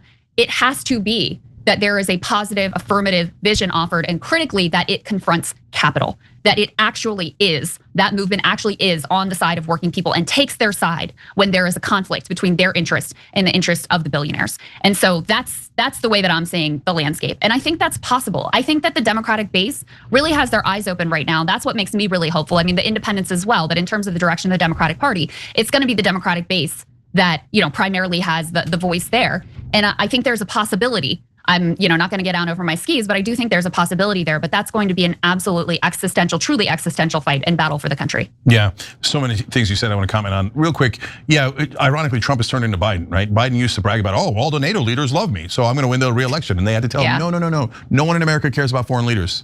Like you're not getting it at all. And now Trump's like, what do you mean? I made Iran great again. And well, did you see Trump say to the Republican caucus, he was like, you have to tell me what's going on in the mind of these voters. It's like, wow, have you ever lost your touch? He can't understand why people are dissatisfied, and that is just insane. Yeah, all right, I've now come up with a new term. I mean, I did the bald eagle thing, but I'm now gonna call them the Bald Eagle Coalition, okay? So those guys, even some of the Republicans that are supporting what ICE is doing, that like what we did in Venezuela, the minute that Iran turns into a mess, they're gonna go, oh, right, anti-war. Yeah, right, I meant anti-war, right? Because I think that part of it is that they hate the idea of America being controlled by a different country. And they have now begun to realize, yeah, Israel runs the place. And they are going to be very unhappy by that. In fact, I'll do another fun prediction here. I think that Trump, the people he has to worry about most in terms of his physical safety, et cetera, and the anger towards them is the bald eagle crowd when they realize that Trump duped them and he's uniparty elite and serves a different country. They're going to be 20 times angrier than the left, and it's going to be problematic. So okay, so that's established, and we talked about that. Now I want to turn to what you. And one more thing about the Democrats. Totally right, yeah. Crystal. So as we see independents awakening, Epstein files, Israel, et cetera, even some portions of MAGA, we also have an awakening on the left, on the Democratic side, because you and I have been in the populist progressive camp for a long, long time. But now, like I was just on the I've Had It podcast, and they were like, we were wrong to support Hillary. Bernie was right, right?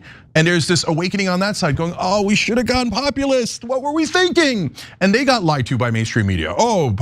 Being popular will never work with the American people. Pick the corporate candidate. Americans love people who give speeches to banks and collect millions of dollars from it, et cetera. So I think that's super exciting. So, and again, guys, Crystal shows Breaking Points. And she does it with Sagar. Super interesting, make sure you're checking it out. So now, and it's populist left and populist right. Another reason why it's a really interesting show. So Crystal, what's your sense, big picture of the kind of change that this government needs? Because you said, if the Democrats get in, they're gonna have a historic opportunity, and we're both worried, anyone paying attention is worried that they're gonna blow it, right? Yeah. So what do you think they should do? What would be akin to a revolution here that would get us back on the right track? Well, I mean, first you have to clean up what has been done here, and that in and of itself is a monumental task. I mean, just putting back together the pieces of the government that were intentionally destroyed by Doge and throughout this administration is, a huge undertaking. You have to do that. You have to have accountability for the criminal wrongdoing that has been done here. Some people need to go to prison because you cannot try to take the rights of the American people and then we just go back to normal and pretend like this never happened. There needs to be elite accountability for the crimes that were committed here. I think that's actually extremely important for us to be able to move forward. Then you have to check these tech oligarchs who want to suck up all of our natural resources, take all of our jobs, consolidate all of the wealth and power in their own hands, and by the way, potentially destroy all of human civilization. You have to check them through taxes, you have to check them through regulation, and I think there needs to be public ownership of these AI technologies so that you can have democratic control. In the meantime, I fully support Bernie Sanders' effort to halt the development of data centers so that we can have a chance to have a democratic debate about what the development of AI looks like, who owns it, and who benefits. Then of course we know there has to be a focus on people's material needs. You must surge affordable housing and not this like public-private partnership. We really need direction from the top so that we're not reliant on the whims of some developer and what may or may not be profitable for them. You have to have, of course, Medicare for all. Then we need to look at things like, is it a jobs guarantee? Obviously, union rights. We all know what the litany of, the sort of social democratic program is, but it has to be done in an aggressive, no excuses manner. And I think Soran's providing really a model in New York that is very aspirational on a city level, where it's not only the grand vision. I saw today they're already signing up for pre-K and 3K, universal pre-K and 3K, which is extraordinary. But he's also doing things like, they deep cleaned the subway system. Just something that makes working people's lives a little bit nicer, that makes their day a little bit measurably nicer. Paying attention to those details where life is not just about work, but life is about the experience and the quality of your day. So those are the sort of things that I think have to be done in order for us to move forward as a country. Oh, and I'd be remiss if I didn't mention, you have to abolish ICE. This is a rogue organization which has been set up to serve the needs and the diabolical whims of Stephen Miller and Donald Trump. They have been rogue for years at this point. Yes, we need immigration, or that function can go to the agencies that were performing that function before ICE got set up, but it has to be gone. That is part of the accountability project that has to occur. Okay, so first of all, deep cleaning the subway is genius. I'm super glad he's doing that. It's going to be like the most popular thing in New York. Okay. And also building public restrooms too, which having lived in New York with little kids, it's like, oh my God, that would be a godsend. Yeah. They'll turn into a mess, but let's give it a shot. I love what he's doing. Okay, so now, Crystal, as you explain that linear of things that you think he has to do, or the Democrats have to do, Medicare for all, taking on the tech bros, taking on Israel, public ownership, abolishing ICE. This current Democratic Party, as it is constituted, will not come within a million miles of doing any of those things. Okay, so what are we gonna get? Cory Booker is gonna grow a spine, and Klobuchar is gonna push legislation through. There's a 0% chance of that. So then, what I think we need is a revolt within the Democratic Party. Like, if we don't get some real hardcore populists into the Senate and the House, there'll be no fight at all, and the Schumer camp will get back in charge. And I've now talked to enough people inside Washington. I'm absolutely positive that if Schumer and Jeffries are in charge, their plan is to literally do nothing at all. So, don't we need a revolt within the Democratic Party first? Of course, I think that revolt is underway. I mean, don't you? Like, just look at Graham Plattner in Maine, going up against the sitting governor of Maine. And he's just like, no holds barred, says it as plain as you could possibly say it, is as aggressive as you could possibly be. And a bunch of elderly, nice white liberals in Maine are like, yes, that's what we're all about here. I mean, that is incredible. And Schumer, to your point, Schumer and DSCC have thrown in entirely with Janet Mills. You see this battle playing out in primaries across the country. Of course, got Abdul El Sayed. You've got Shoaib Chakrabarti running for Nancy Pelosi's old seat. I mean, there are so many extraordinary candidates who I'm so excited about, who are running across the country. And so I think that battle has already been joined.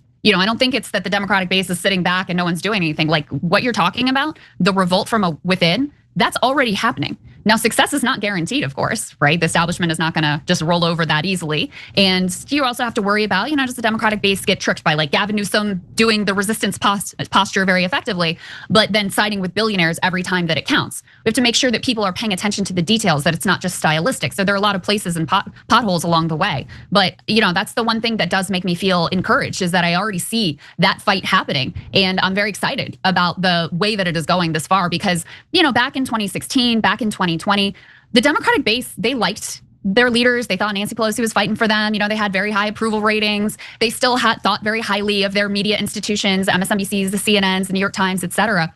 The bloom is off that rose. They don't have the power and the capacity to manufacture consent the way that they did in the past. And that in and of itself opens up opportunities that never existed. If we can make it there, and if we can survive as a country to get to that place, and that, I have to maintain optimism that it's not too late to not only just turn back the damage and the horrors that have been done, but actually build something out of the ashes that is truly extraordinary and meets the needs of working people in America.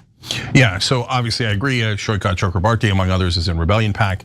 PAC I started it, Populist Left, Randy Bryce, Richard Ojeda, Ro Khanna, Josh Turk, a really important Senate candidate in Iowa, who's leading that Democratic race. Hartzler Gray, very progressive young candidate out of Missouri. So everybody check out Rebellion PAC when you get a chance, but check out all of the Graham Plattners and Abdul El Sayeds, et cetera, that Crystal mentioned, who are all wonderfully populist, anti-authoritarian candidates that are running to take the Democratic Party in the right direction. So last question then, Crystal, and it's an impossible one, and so but I'm gonna ask it anyway, which is, okay. 2028 candidate, any inklings of a person yet? I have some thoughts, but I'm going to keep them to myself right now. But I have no doubt there's going to be someone who, at least someone who is occupying that lane, because there are too many people who are well aware of the stakes that we're up against right now and who see things clearly the way that, the way that we're able to see things clearly, that it can't be a Gavin Newsom, it can't be a Cory Booker, it can't be a Pete Buttigieg. I mean, for me, the critical thing is you do need to have a bit of that. Like, I think the resistance libs were right about that FU Trump energy, honestly. They were right about his moral character. They were right about their like dire warnings. They were right about all of that. But you have to marry that with the populist, like in a revolutionary way, populist economic platform and anti-war platform as well. You have to put those things, two things together. In any case, I am extremely confident that we're going to have at least one, if not multiple candidates who fit the mold there that we'll be excited to get behind. So, that's where I'm hopeful. That's what I'm looking towards, because I think it's I don't mean to be too hyperbolic, but I genuinely think it's our only chance to not end up in something that is truly even more dystopian than what we're experiencing now. I mean, I really think a lot about AI and where that's heading. And I don't think we can even wrap our heads around the level of power and money that will be consolidated. They really want to win like a final battle against the American worker. That's how high the stakes are. So, that's how I'm looking at the next few years. Yeah, I don't want to give. Look, on the one, I love that resistance libs are turning around. I love it, and you know me, I take yes for an answer.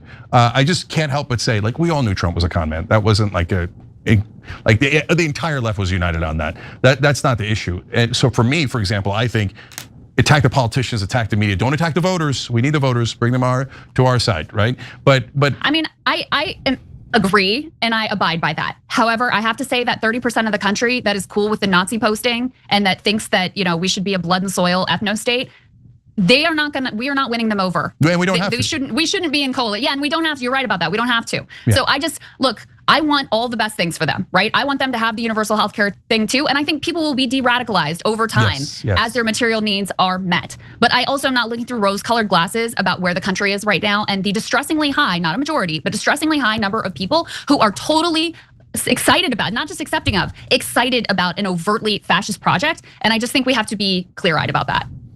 Yeah, but I don't disagree with you, Crystal. It's just that when we say that, it makes all Trump voters feel like we're saying that they're on the extreme edge. And the reality is, like, yeah, you're right. Like I mentioned the 35% supporting ICE, et cetera. But you mentioned Greenland, and a poll out as only 4% of the country in favor of attacking Greenland, right? So even among the 35% that you're concerned about, like even an overwhelming majority of them are like, attack Greenland. Yeah, but watch what happens with the polls once Trump does it.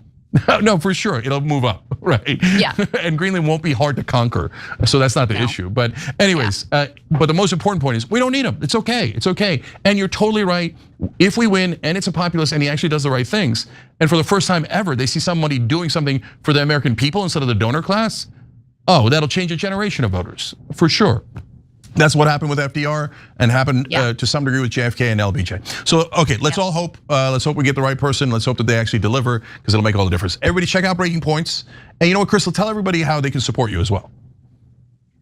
Just if you go to breakingpoints.com, you know what, honestly, the best thing, if you guys don't mind going to our channel on YouTube, give us a subscribe, helps us in the algorithm, all that good stuff. We really appreciate that. So that's our big ask for this week. If you don't have to become a premium subscriber and pay the membership fee and whatever, if you just go over to our channel, give us a subscribe there. We really appreciate it. Yeah, awesome. Everybody check out Breaking Points. Crystal Ball, one of the top media personalities in the country. We appreciate you joining us. Thank you, Cenk. Always great to see you.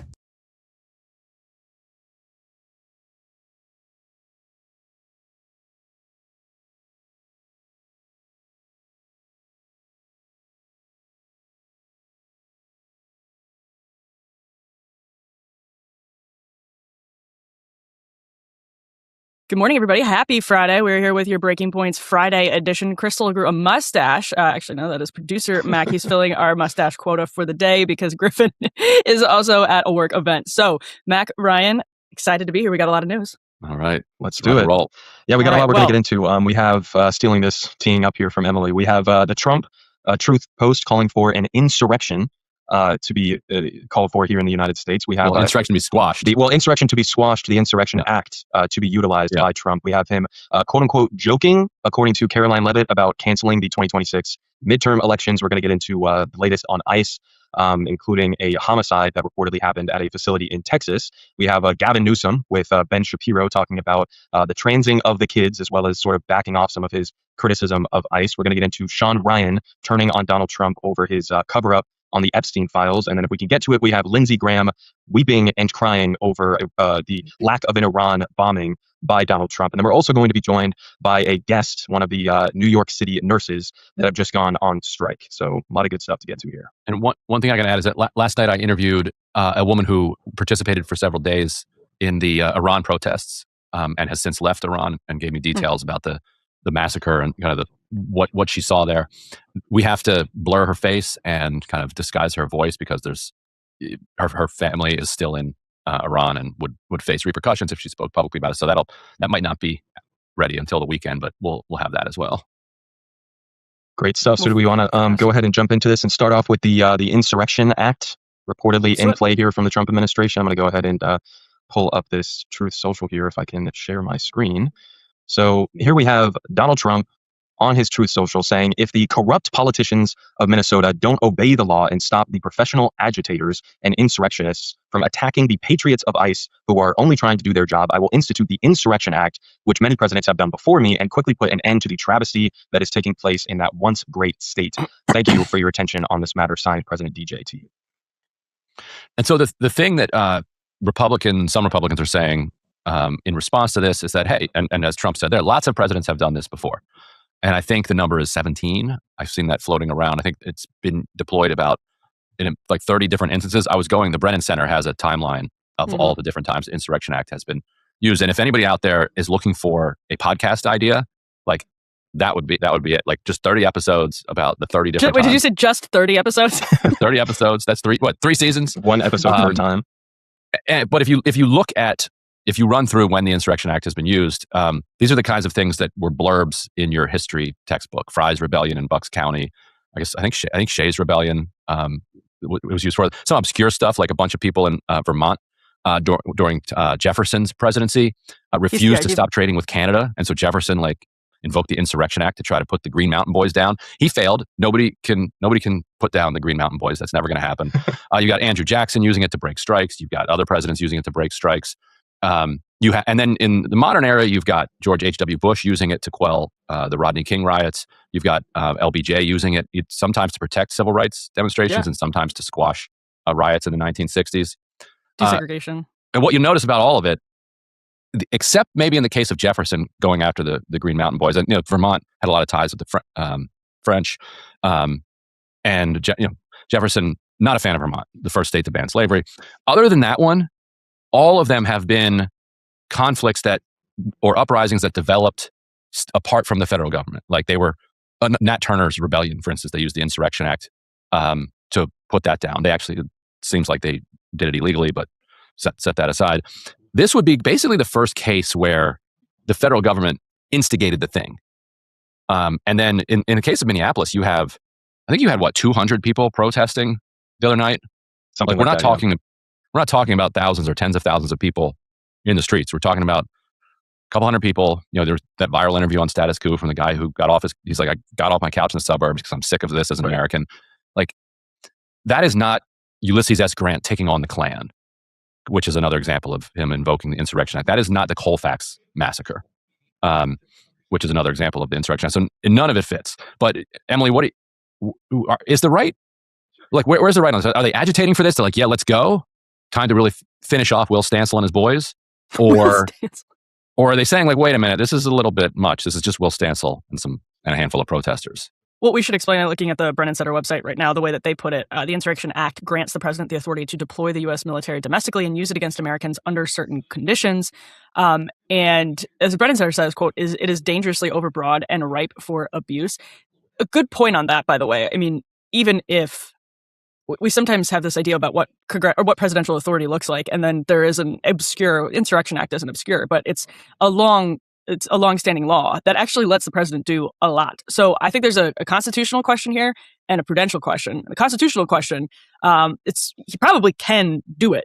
Tom Cotton, people may remember, was right. That's the Tom Cotton op-ed that the New York Times retracted famously in 2020 during George Floyd riots. He said, "Send in the troops." It was the headline the New York Times gave it, and argued that Trump should have invoked the Insurrection Act to quell, as he put it, quote, violent riots.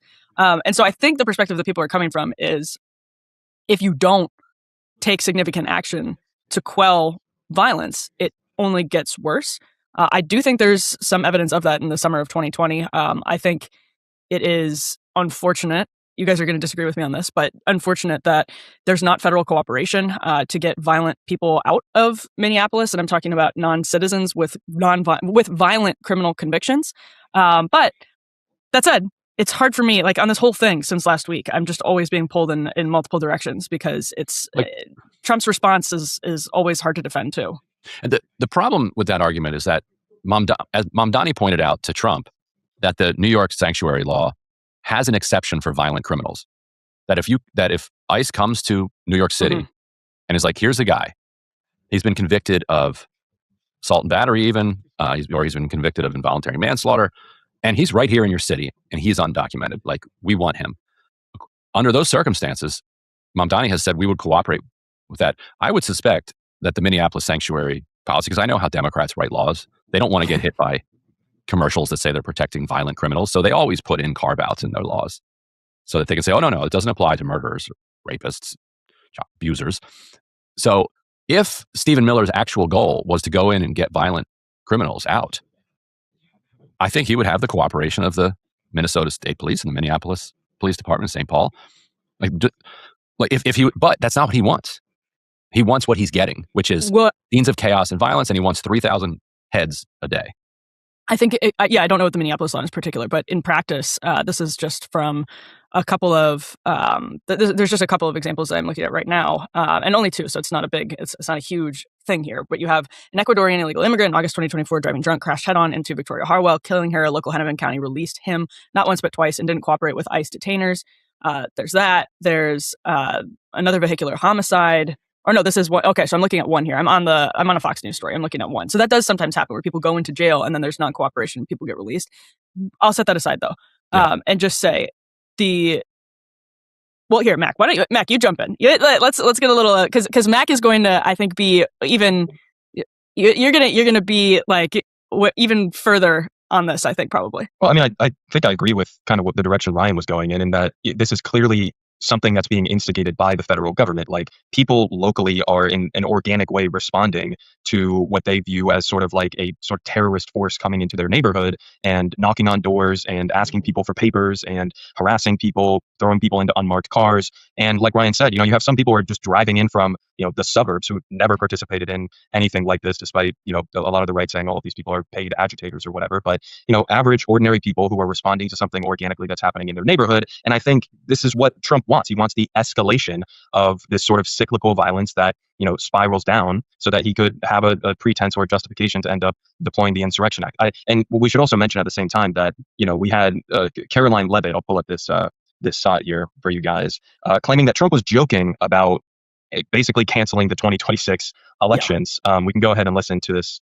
site here, because I think this plays into a lot of the sort of like left-wing or liberal fears as to what Trump is going to do moving forward, and using this as sort of a pretense to even go this far. So let's go ahead and listen to her yelling at this reporter for taking it seriously that Trump said that we should maybe cancel the elections coming up.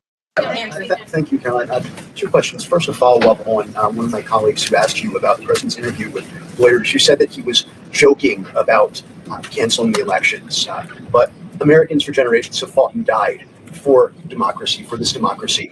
Are you saying that the president finds the idea of canceling elections funny? Andrew, were you in the room?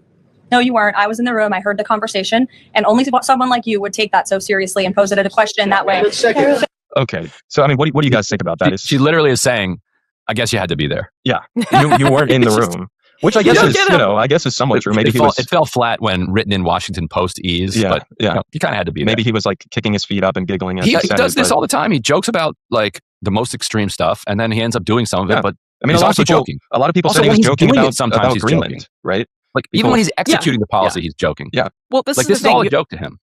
The thing is with like you have to take what he jokes about seriously. And I get the, take Trump seriously, not literally point, but you never know when he is actually being, big picture macro serious versus when he's being literal, because sometimes it's like, oh, it's just a joke. And then it turns out to not be a joke. And he jokes a lot about canceling elections. So as much as, some of my friends on the right say it's TDS. He did try to steal the 2020 election as well. Wait, I was just going to say, as much as some of my friends on the right say, oh, it's TDS, that's bluing on stuff.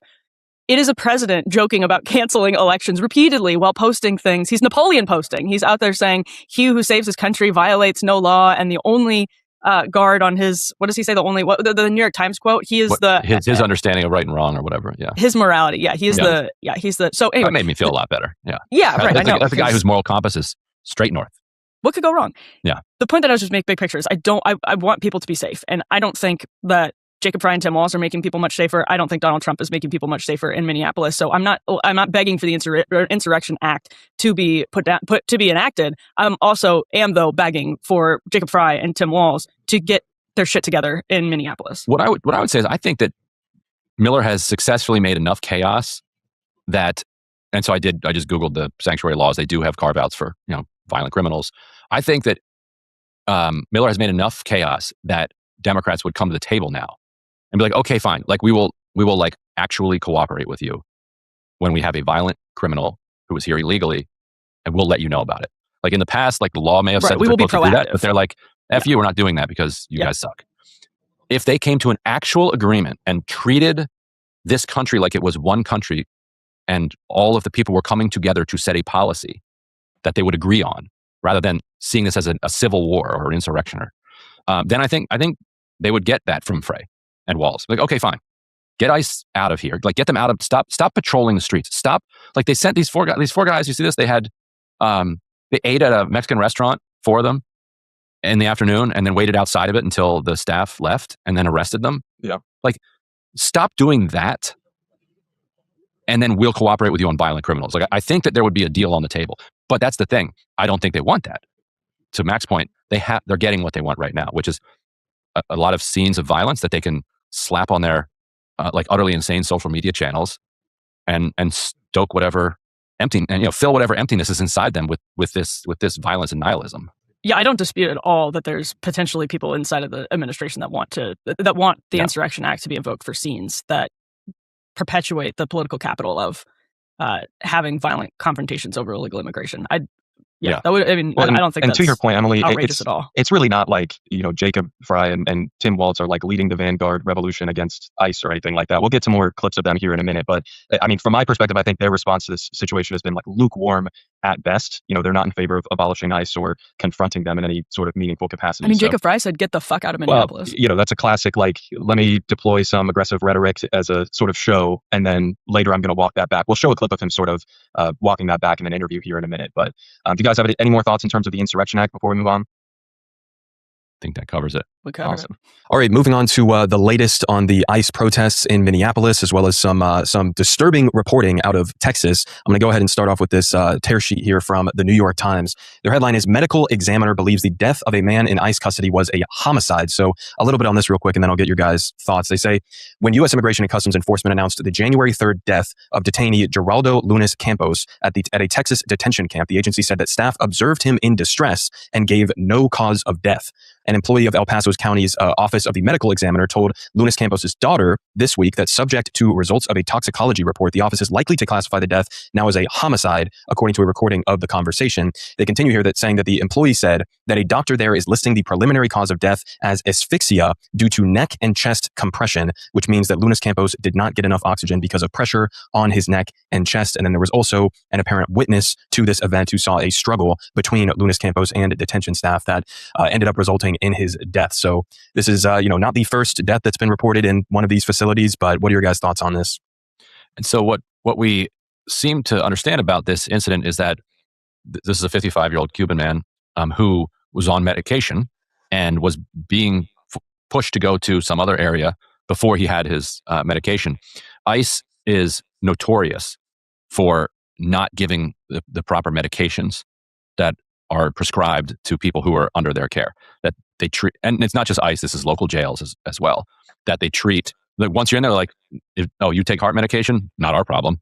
good luck. Right. Well, and to your point, Ryan, real quick, I'll throw this also up on the screen because this same facility in Texas at Fort Bliss, it's called Camp East, Montana, has had 60 violations reported in just 50 days. And exactly what you were just saying there, they say this detention center at Fort Bliss called Camp East, Montana, failed to properly monitor and treat some detainees' medical conditions, lacked basic procedures for keeping guards and detainees safe, and for weeks did not provide them a way to contact lawyers. It's systematic, the deprivation of medication, whether it is a deliberate effort to injure and hurt the people under their care, or whether it is just a kind of malicious negligence is up for dispute. But everybody who goes through these detention centers says that they have a serious difficulty in getting their medication. So this guy stood up for it. He's like, I need it. And a lot of people watching this are on medication. A lot of those medications are essential to staying alive. And so just kind of buckling and bending the knee to the guards on that isn't really an option if being deprived of the medication is going to kill you or cause you, irreparable, health harm. So he stood up for that. He's like, I need my medication. I need my medication. They then, you can just see this unfolding, see him as being non-compliant. The fact that he had both chest and neck compressions suggests that he was thrown to the ground, put on the ground, and then, you got knees on his neck, knees on his back. Like that. That's how you get chest and neck compressions. We may find it happens some other way, but that's the most likely scenario. And it would come from him demanding his medication and them seeing that demand as non-compliant when they are in fact the ones that are in non-compliance with the law. The law is extremely clear. You have prescription medications, you have to give the medications. The guy could be a serial killer. You're supposed to give the person their medications. Mm-hmm. These are not serial killers.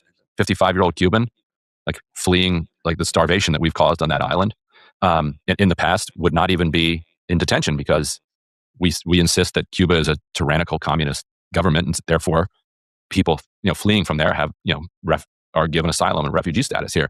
We no longer treat Cubans across the board that way. So yeah, this is deeply disturbing on like a dozen different layers. It's one of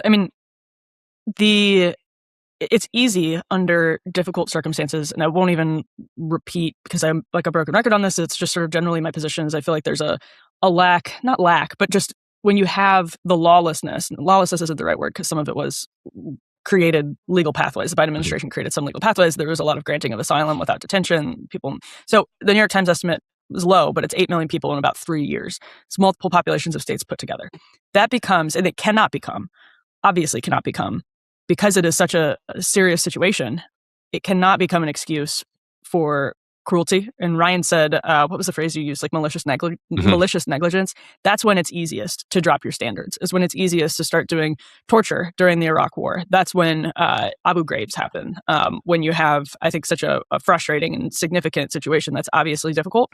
And so I would be lying if I said that's not a serious concern because it is a frustrating scenario, but that's no excuse for failing to, if you're out there, and I think rightfully, the three of us disagree on this, but rightfully saying patriotic things about the United States and reveling in the good of the United States and the sort of benevolence of the United States overall.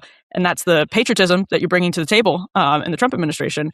You have to uphold that every step of the way. There's no excuse for cruelty.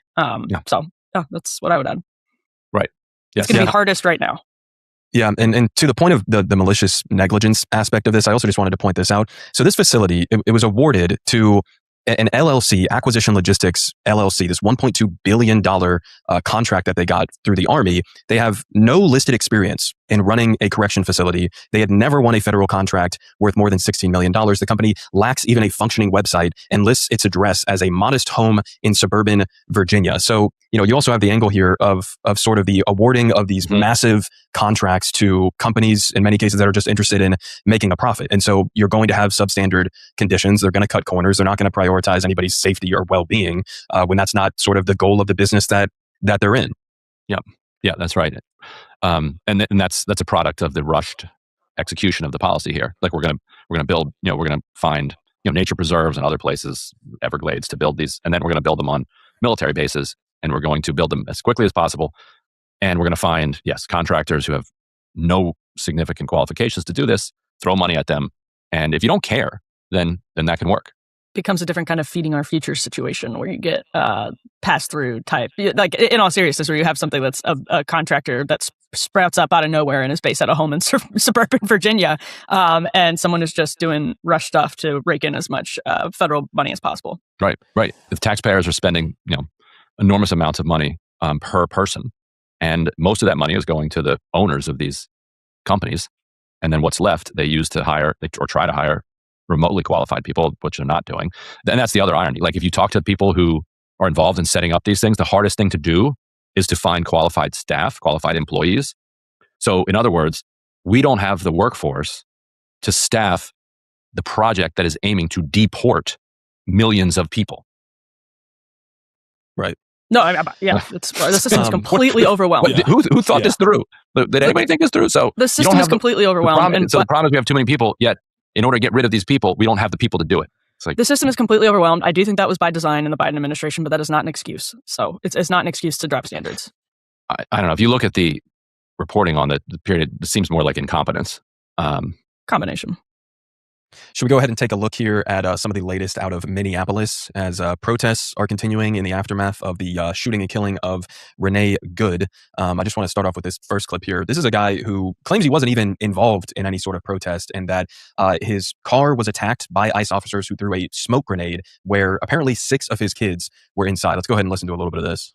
Officers threw flashbangs and tear gas in my car and made I got 6 kids in the car. But my 6-month-old can't even breathe. My 2-year-old then flipped out the damn car.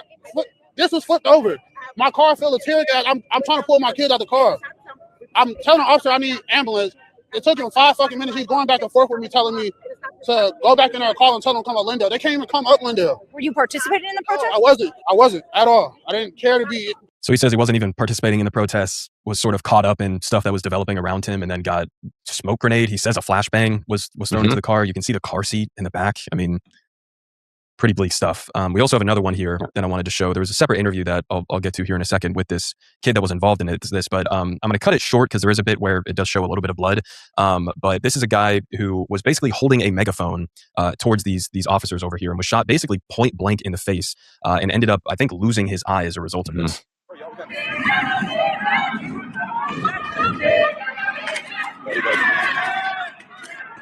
You can see it right there. And then immediately after he gets shot there, you can see here going forward that the officers here just basically drag his body off into the distance. If this will load here. Yeah, they basically just pick him up and then just drag him off and falling down as he's doing it, by the way. Are these ICE or are these California? Is that like what are those officers? I think this may have been some of the officers responding to it. Yeah, it looks like they look like cops. Yeah, I think it may have been federal agents who were there and working with ICE.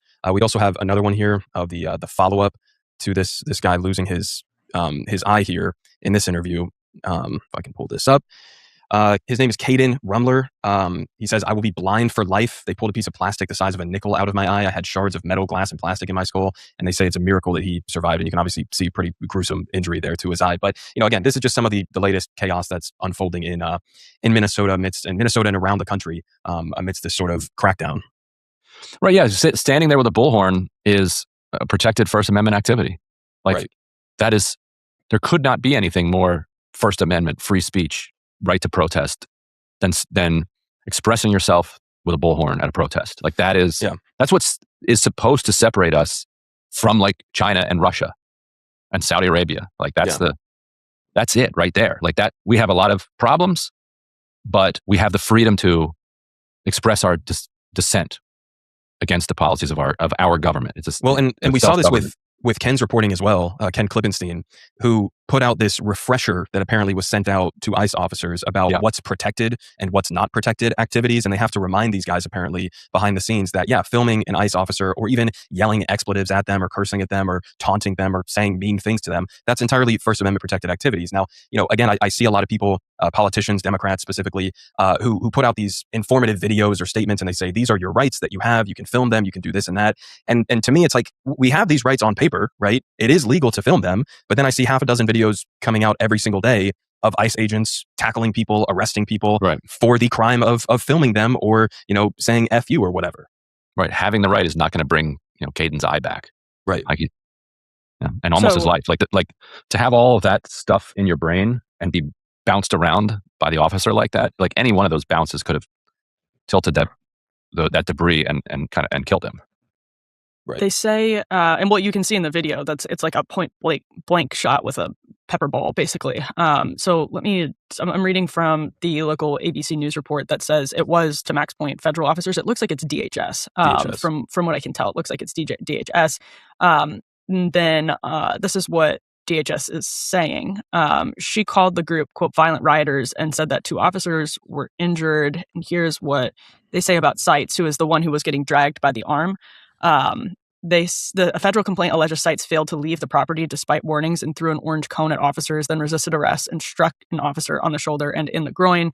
ABC goes on to say details weren't immediately available about the second set of charges filed, and the U.S. Attorney's Office didn't immediately respond to questions about them. So probably more information to come. Yeah, I mean, he was certainly flailing after he got hit in the face. They can call that resisting if they want. Oh, that's the other guy. So the guy in the white who t-shirt that you're talking about. Yeah. Right. Yeah, the guy who got dragged out by the arm. So I have no problem with people protesting ICE whatsoever at all. I just don't think it's going to make anybody safer to resist arrest or to throw, if it's true, I don't know that it's true, that he threw a cone and hit an officer in the groin or whatever. If that's true, I don't think that's making anybody safer, let alone yourself in these conditions. So I would just urge everybody, by all means, protest, but be careful and think about your own safety, the safety of people around you. Yeah, these federal troops could also just, do something else. Should we go ahead and check in here? Well, they should have more training in civil liberties. I don't dispute that in any way. Right. Should we go ahead and check in here with the mayor of Minneapolis and see him sort of backing off, a day after the day of the shooting of Renee Good, he came out and he told ICE to get the fuck out and, was sort of praised for the rhetoric there. But seems like he's kind of at least watering down a little bit his criticism here. He's on Fox News and he's asked about abolishing ICE. Let's go ahead and listen to a little bit of this. And then I'll show you guys a side-by-side of Randy Fine chiming in and giving a different interpretation of what Jacob is saying here. Let me get you on record if I can, Mr. Mayor. Do you support abolishing ICE? I do not support abolishing ICE. However, I absolutely oppose the way that this administration is conducting themselves with us. Look, there are a number of entities presently, agencies. But isn't that what your lawsuit is about? That are stopping ICE conducting right themselves. No, you should read the lawsuit. The lawsuit says that, hey, ICE doing ICE stuff is not what we're talking about right now. Again, we've had ICE in our city before. We've had ICE in our state before. It is the fact that, look, right now, there's about 3,000 federal ICE agents in our city between ICE and Border Control. You know how many police officers that we have? 600. Right. The kind of. All right. So what do we sort of to make of that? By the way, first of all, can you imagine if Omar Fatah had won that election? Right. Yeah. What this national conversation would be like right now? Yeah. There would be 50,000 federal troops in Minneapolis. Yeah. And they would have arrested him by now. So the fact that you got Jacob there probably changes that calculation a little bit. I think it's also important to point out just the polling data within the Democratic voter base on this. Like, I saw some recent polling. It's overwhelmingly a majority of Democratic voters that at this point support abolishing ICE, for at least reducing the scope and the funding of ICE. And you're just not really seeing that reflected in a majority of elected Democratic officials, especially at the national level. Well, let me just add to that, though. During the first Trump administration, that we saw a very similar pattern. And we saw, Ryan, you can speak to this. I think you've written about it. Is it in the squad? You write about, you've covered this, about how there was this momentum for the Abolish ICE movement. And it became... It got AOC elected. And then Democrats have, I think, probably rightfully looked back and said there are ways that ended up hurting them because public opinion can be ephemeral and can be swayed by how politics, well, obviously swayed often by how politics shift, but it's not necessarily true that 2 years from now in a presidential election or even during the midterms that Democratic opinion is going to be exactly the same on Abolish ICE. So I would say that's probably why there's more caution right now. And then I would also say that Republicans should listen to what Jacob Fry just said on Fox News, where Griff Jenkins was saying, isn't that what your lawsuit is about? Ultimately stopping ICE. And that Fry kind of answered a different question. He kind of answered the first question, do you want to abolish ICE? Because what he wants to do right now and what he's openly saying is he's stopping what ICE is doing right now. He's not trying to stop ICE itself, but he's trying to stop what ICE is doing right now. That Republicans, this is the flip side of it, should pay attention because the polling is with Jacob Fry on stopping what ICE is doing right now. Yeah, and it goes back to, I think, what I was saying earlier, that if the administration came to the mayor and said, look, fine, let's cooperate on, here's a list of 3,000 violent criminals who are here illegally. Let's work together and to deport these people, and we will stop patrolling the streets, going to construction sites and Mexican restaurants. That I think at that point Democrats would take it, but that That's not the goal. Like that's not what Miller wants. Maybe Trump would be cool with that. Doesn't matter. He's the Prime Minister. Stephen Miller is not, and so he's going to push it. And that's why I think that all of the numbers that you're looking at in the polling now are a snapshot in time. But if we have another 3 years of this, of him sending ICE from city to city, they're going to Portland and Lewiston, Maine, apparently today or tomorrow. Because there's a Somali community there. So we're going to get images out of Maine. The numbers are only going to swing even further against. I might have to jump off in a minute. I might be able to stay, but if I leave all of a sudden, that's why. You were deported. I was deported from this show. Well, we have Mac here today who looks like an ICE officer, so he just kicks Ryan off. But this is the other thing. I mean, like, this is purely from a political perspective. The Trump administration seems to think leaning into these images, we were talking about this with the Insurrection Act, is what will make it more palatable to the public. If you're fomenting violence from the left, not that I think you need to, I think there are plenty of agitators who are going to do this, whether or not Donald Trump invokes the Insurrection Act. We're already kind of seeing that. But the point is, if they're trying to inflame the situation and make it look even worse, make it get even worse, and they're trying to show ICE cracking down in ways where you see a 21-year-old getting hit with a pepper ball to the eye by 2 feet between the barrel of the gun in his face, well, that is a political miscalculation, quite obviously, in the same way that it was a political miscalculation, I think, for Dems to lean into abolish ICE for so long. So if they think that going to Portland, Maine, and going around the country with like ICE kitted out and spraying pepper balls in the eyes of 21-year-olds is going to be helpful, it's not. It's not going to be helpful even, again, like politically, if they want to do those operations all over the country. What will behoove them is looking orderly and just and fair and calm. And that's obviously not the images even that they are disseminating themselves. Yeah, I mean, nobody's making the case for abolish ICE better than Stephen Miller right now. Should we go ahead real quick and check in with the governor, Tim Walz, who's apparently on his way out, not running for re-election, but he had a statement that he put out recently calling for people to continue filming ICE agents. He says he wants to create a database of the atrocities against Minnesotans, not just to establish a record for posterity, but to bank evidence for future prosecutions. What do you guys think about that? Hey, preach, Governor. Do you think there will be any sort of real accountability in the future? As people have said many times from the other direction, if you're not doing anything wrong, you have no fear. Yeah, I think there will be. I think there's going to be enormous appetite. I mean, depending how things go, but I think there's going to be enormous appetite for that. And that's where we talked about this on Wednesday's show. Stephen Miller saying you have absolute federal immunity to ICE officers is not even helpful to his own ICE officers, because you have these guys coming in and hearing Stephen Miller say absolute federal immunity. And maybe that's almost like not a lie. I mean, maybe it's a lie by omission to these guys who hear that and say absolute immunity, because it sounds like absolute immunity, even though he's saying absolute federal immunity. You may face retribution when there's a different federal administration, but then also on the state level as well. So that's the thing with Derek Chauvin right now, right? If he got a federal pardon, they're saying he could end up just still in prison because the state would prosecute. So there's not necessarily, quote, absolute immunity, even if there's absolute federal immunity right now. Yeah. And state did, right? Keith Ellison locked him up. So we also have Gavin Newsom interviewing Ben Shapiro on his podcast. Why Gavin Newsom feels the need to have a podcast, I don't know. I guess the obvious answer is he's running for president. But let's go ahead and take a look at this clip. She was a domestic terrorist who was attempting to run over officers with her car and was legitimately trying, not just this officer, but multiple officers. That was the original statement. I said at the time, I thought that was untrue. And then your press office tweeted out that it was state-sponsored terrorism, which, I mean, Governor, I just have to ask you about that. Yeah. That sort of thing makes our politics worse. Yeah. And it does. Yeah. I mean, our ICE officers obviously are not terrorists. Yeah. A tragic situation is not state-sponsored terrorism. Yeah, I think that's fair. I mean, one was... All right, so that clip's going viral because Newsom says, yeah, I think that's fair. Any reaction here to Greasy Gavin?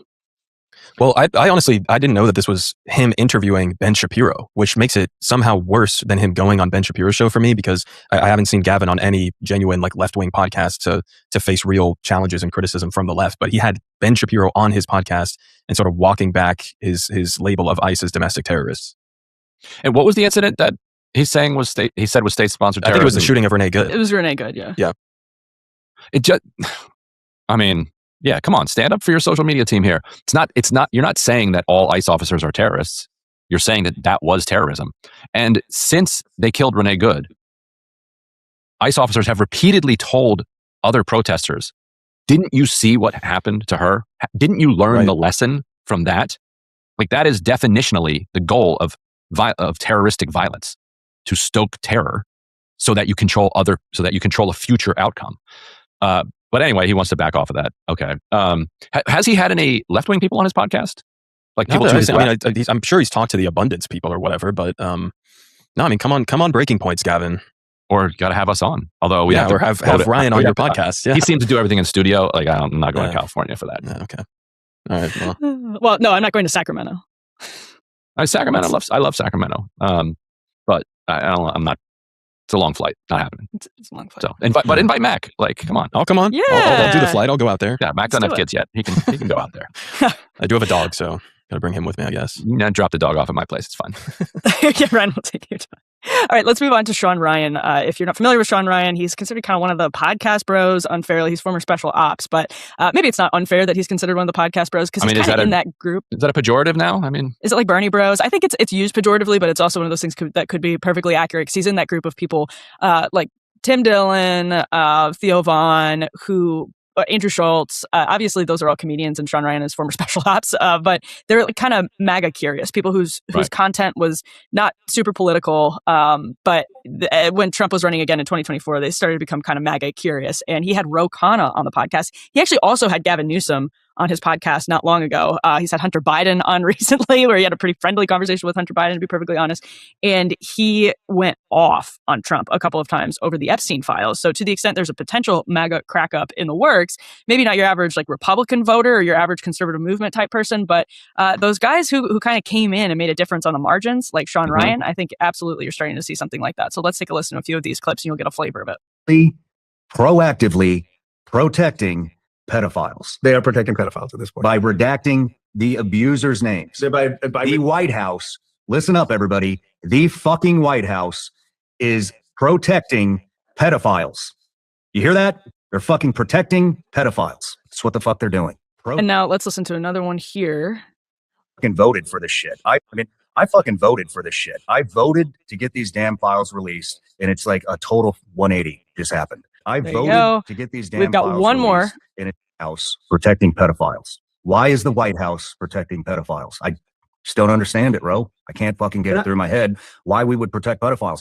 Why? Okay, so let me just say, I think what's interesting about this is how the Epstein files are not, it's nobody's top issue when they go to the polls, not even like podcasters. It's not, Sean Ryan isn't going to say it was his top issue when he went and voted for Donald Trump. But what it has become, and I think this is important, it's not just a podcaster issue. It's become a litmus test for trust in how anti-establishment, how drain the swamp you actually are. And so to the extent that this genuinely has caused political problems, electoral problems for Republicans, I think that's it. I don't know what you guys think. Mm-hmm. Yeah, I think that's exactly right. Epstein, for a couple years now, at least a year and a half, has become this like stand-in for whether or not you trust a politician. Like you would listen to what they said about Epstein and decide from there if you're going to listen to anything else they have to say. It doesn't mean you're going to agree with everything they say after that, but if they give you the wrong answer on Epstein, you're done with them. I don't care what you say after that. I don't trust you. And now it has gotten to the point of we're beyond asking questions about this. We want action. We want these documents released. We want the indictments in particular, the draft indictments, and we want the depositions. We want the names. And if you're not going to give that, then I don't want to hear anything else you have to say about tariffs, about deportations, about insurrection, about illegals, like about how the media is unfair to you, about like grocery prices or whatever. Don't want to hear it. Like you're cut off with a huge portion of the voting public by failing on that basic question of morality and integrity. Yeah, I mean, it kind of reminds me of, at least on the left, and I'm sure there's some of this on the right as well, increasingly right now, but the AIPAC question, where it's like, if you can't commit to not taking AIPAC money, let alone corporate money broadly, how am I supposed to trust that you're going to actually work for me? You're not going to work, on behalf of the interests of this foreign government and their lobby. So I think it's like kind of similar in that sense. But I mean, it's such a low bar. Like, what are we talking about here? Like, I mean, I guess my question for Emily is, within the MAGA coalition, will there ever be a breaking point in terms of coming to the realization that not only is Trump engaging in one of the most obvious and brazen cover-ups of in American history with the Epstein files? I mean, we're now 3 weeks out in a row where they've missed the deadline to push forward in releasing them. But not only is he involved in this cover-up, but it's very obvious why he's engaging in this cover-up. He has a closer affiliation with Jeffrey Epstein than basically anybody else on the planet that you could say? Like, when is the connection point in MAGA, if ever, going to happen where they say, okay, not only is he doing the cover up, but like he's making himself look increasingly guilty as time goes on. Like, now I went from being like, well, Trump, he's probably in the Epstein files. They were best friends for 10 years, according to Epstein, et cetera, et cetera. But I don't know if he was on the island or doing things with children or whatever. But as time goes on, I'm more like, okay, what actually is in these files beyond what we already know that has him going this far to prevent them from being released? So I think the kind of hardened MAGA core, which I put at like 30 to 40% of the Republican voters, and this is something people get wrong politically about MAGA a lot, is that there's so many Republican voters who tolerate Trump, even going back to 2016. They tolerate Trump because they think he is, and this is a good explanation for Sean Ryan, somebody who voted for him, they think he is a change agent. Or for some people, it's a combination of thinking that he's a disruptor/change agent and better than the alternative. So it works for him in these presidential matchups where he's against Kamala Harris, a month after Biden, or 2 months, whatever, after Biden gets out of the race, or Hillary Clinton, like some of these perfect foils. And so that's how he's been able to get reelected, is you have those people. That's why these kind of people really matter. And for JD Vance, if he wanted to run for president, that's why these people really matter. The Sean Ryans and Andrew Schultz, and people think Tim Dillon, people think that's silly. It's not. It's like average Americans who look at this and say, okay, if you're going to be, if this is a choice between right and left, and I'm looking for someone to disrupt the system, and you're from the MAGA coalition, you're going to disrupt the system. That's how Trump ends up like tipping the scales in his favor, getting more votes than Kamala Harris, more votes than Hillary Clinton, because people put that kind of trust in him when it's a kind of choice A or B, lesser of two evils vote, as people see it. And so nothing will, I think, come between Trump and that 30 to 40% of the Republican electorate, which is, the types of people that are going to rallies. That's maybe 15% of voters overall. Nothing will come between them, because part of his appeal, they trust him implicitly because he said, I know the system. I was part of it. So it's not surprising to that group of people that he was part of the system. The point is they trust him personally to go and take on the system that he was once a part of. It's not a deal breaker to them knowing that he was once a part of the system. They don't want him to currently be part of the system, and they trust that he's not currently part of the system. And so I think that's the explanation for that segment of the voting public. But that's where other voters who just tolerate Trump and see him as the lesser of two evil option, for a JD Vance or Marco Rubio or whatever, this legitimately is a problem because it's a litmus test issue. It's not anyone's like top voting thing, but it is going to be a part of the conversation long into the future. And they sure as hell need to have an answer for it, because some people just automatically will not trust you if you come to them and you say, and you get bullshit, right? Like if it sounds like you're bullshitting, that's where Sean Ryan is like, dude, no. And this is not right. This is not what you said you were doing. This is not, you are not a change agent or a disruptor. And I think to Mac's point about starting to question Trump's guilt, I think that's related to everyone's understanding of his extreme selfishness and narcissism. Nobody, even Trump's best friends, don't think Trump is altruistically doing things for other people. Trump is in it for Trump. Everybody agrees. Like, nobody disagrees with that. So if he's taking on all of this political water in order to cover up what's in these files, it's very hard to believe that he's doing it for somebody else. Maybe all of a sudden he has found a selfless bone in his body, and he's actually chivalrously protecting somebody else or his friends or something. I don't think anybody really believes that, though. So they're like, okay, all right, guy, what on earth is in these documents? Right. Yeah. I mean, I see a lot of deflection too, like from the more hardened Trump supporters, bringing up, Bill Clinton is the most famous example that I see all the time, and, whatever. But to me, as a leftist, and I think basically the entirety of the left agrees on this, is it's like, okay, if Bill Clinton is implicated criminally in any way, throw him in jail. Not a single one of us would give a shit about that. Right. Go ahead, do it, arrest him, bring charges, and everybody else who's implicated in this. But like, how has that aspect of it not broken through to the point where like it's become such a partisan thing within MAGA to say, okay, maybe this is still, we can try to play it off as this is mostly a Democrat thing or a Clinton thing or a podcast thing. That's you guys have probably heard this, right? That this is just a luxury issue that podcasters care about. It doesn't really matter to regular voters. And that is not true. Republican politicians don't think that that's true. I remember in the summer, I've mentioned this a couple of times before they were heading out for August recess. This was really starting to come to a head because they were trying to get the bill passed. And I was asking them, do you think that this is going to be an issue when you go back to your district? Everyone that I talked to said yes. Like rank and file Republicans were like, yes, this is going to be, what they wanted to talk about was the tax bill. And when I asked them that, they easily could have demurred and said, oh, no, this is, I think you're hearing a lot of chatter about this in the media, but my voters tend to have kitchen table issues on their mind. No, that is not what they told me. This was like 4 or 5 rank and file Republicans. They all said they expected to hear about it in August when they went home. All right, guys, we are happy to be joined now by Dania Munoz, who is a nurse at Mount Sinai Hospital in New York City. They're now entering their 5th day of a massive strike, around 15,000 nurses going out on strike. Thank you so much for joining the show today. Thank you guys for having me. Good morning. Yeah, so if we can just go ahead and start off, if you want to give us like a rough breakdown and intro into why you guys are going out on strike right now. What are the terms of the agreement that are in play right now? Yeah, so we've been bargaining since October with our employers. Some other tables have been bargaining with them since August. The main things that we're asking for currently are health insurance. They're trying to make extensive cuts to our current health plan, and this would affect not just the nurses who are bargaining this current contract, but also people who aren't even at the bargaining table.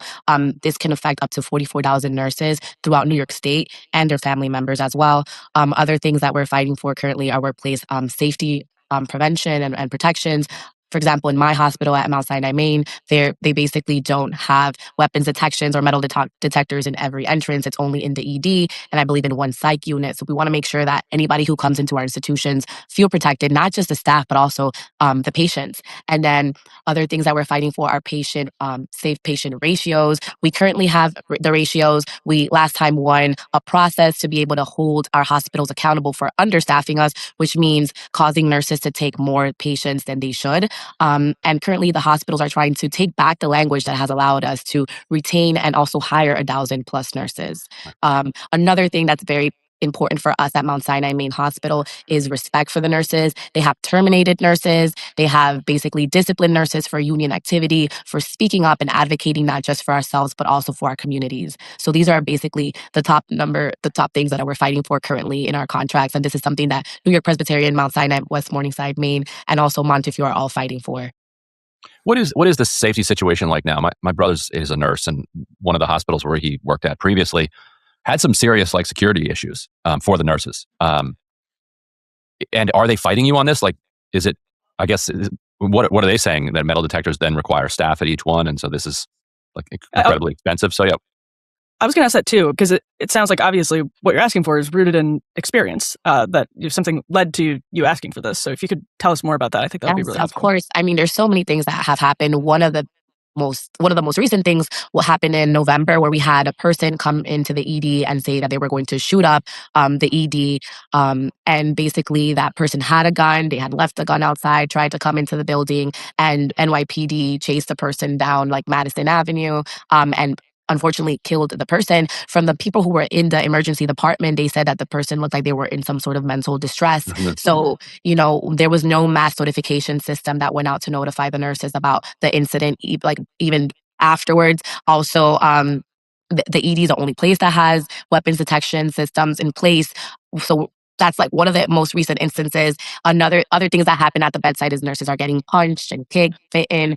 A lot of the patients we take care of have started to show a lot of aggression and violence. We've had nurses being stalked from where they've told basically the security and the hospital that, hey, I have a stalker, don't let this person in. They've let them in the hospital. We've had nurses that have been sexually assaulted in some of our bathrooms. It's terrible. We need behavioral health crisis teams and people that are trained in de-escalation for those who come into our hospitals and are in mental distress and want to harm us. But we also need better screening mechanisms so that we know who's coming in our buildings. Are they actually patient family members? Because some of the people that have come into our buildings aren't even there to see patients.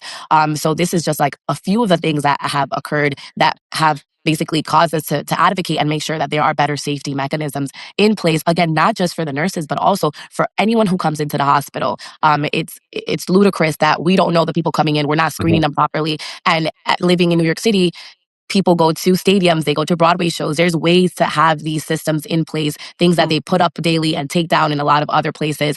To me, it's crazy that a big institution like Mount Sinai has not been able to figure out how to implement a lot of these safety mechanisms. Mm-hmm.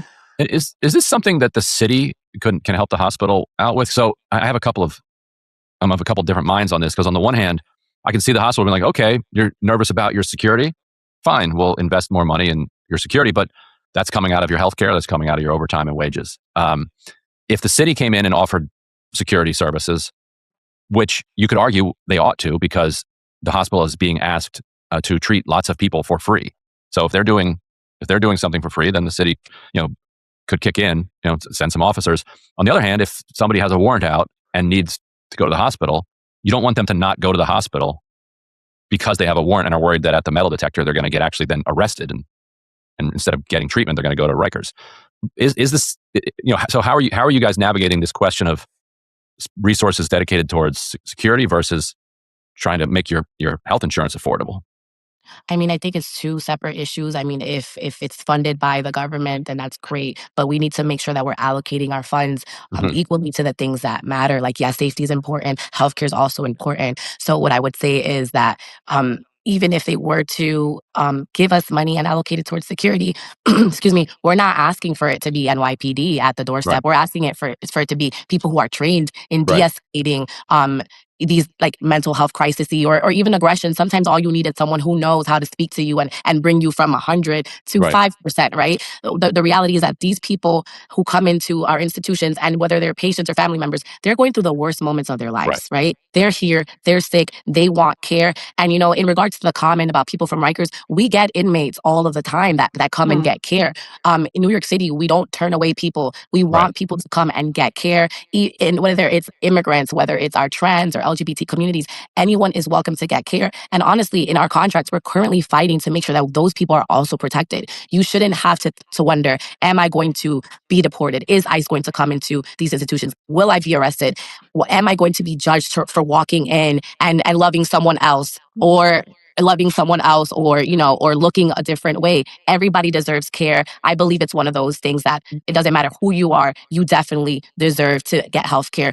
The thing is, in our country currently, people are thinking, do I pay my rent or do I go to the doctor? Do I put food on the table or do I go get a health checkup? And those are questions that we should not be asking ourselves. If anything, the government should be investing more in healthcare, honestly. Can you tell us a little bit more about the crackdown from the hospital in terms of going after union organizers, as well as I'm reading here from the New York Times, they've spent upwards collectively $100 million to hire temporary nurses to come in and to rent hotels for them, et cetera. Can you tell us a little bit about this effort to sort of break the strike or bring it to its knees over time? What sort of is the strategy?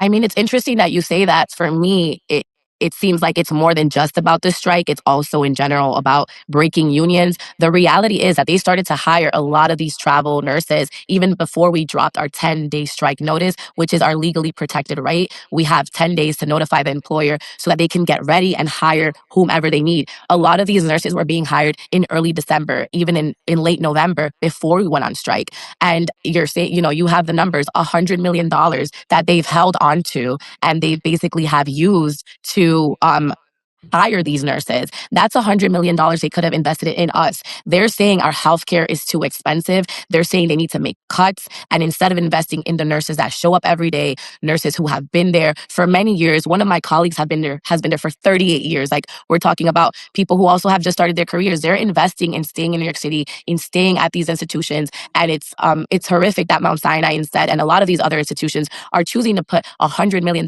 into the transportation, the safety of these nurses who are not the ones who are dedicated to taking care of these communities. Like, they're busing them in, they're giving them hotel rooms. There's NYPD and there's more security than I've ever seen to make sure that these nurses that again are coming here and are not the ones who are used to taking care of New Yorkers.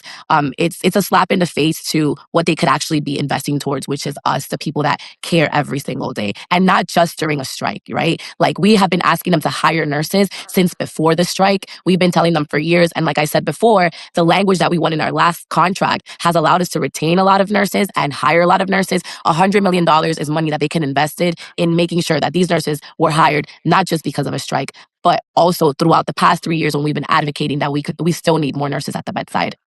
And Matt, can you pull this clip of Mayor Mamdani up? Because I want to ask Danya a bit about the significance of Mayor Mamdani coming to the picket line and standing with you all, the extent to which that's added momentum to the cause. We'll first watch it and then turn it over to you, Danya. Sounds good. Thank you. Must return immediately to the negotiating table and not leave. They must bargain in good faith. That's right.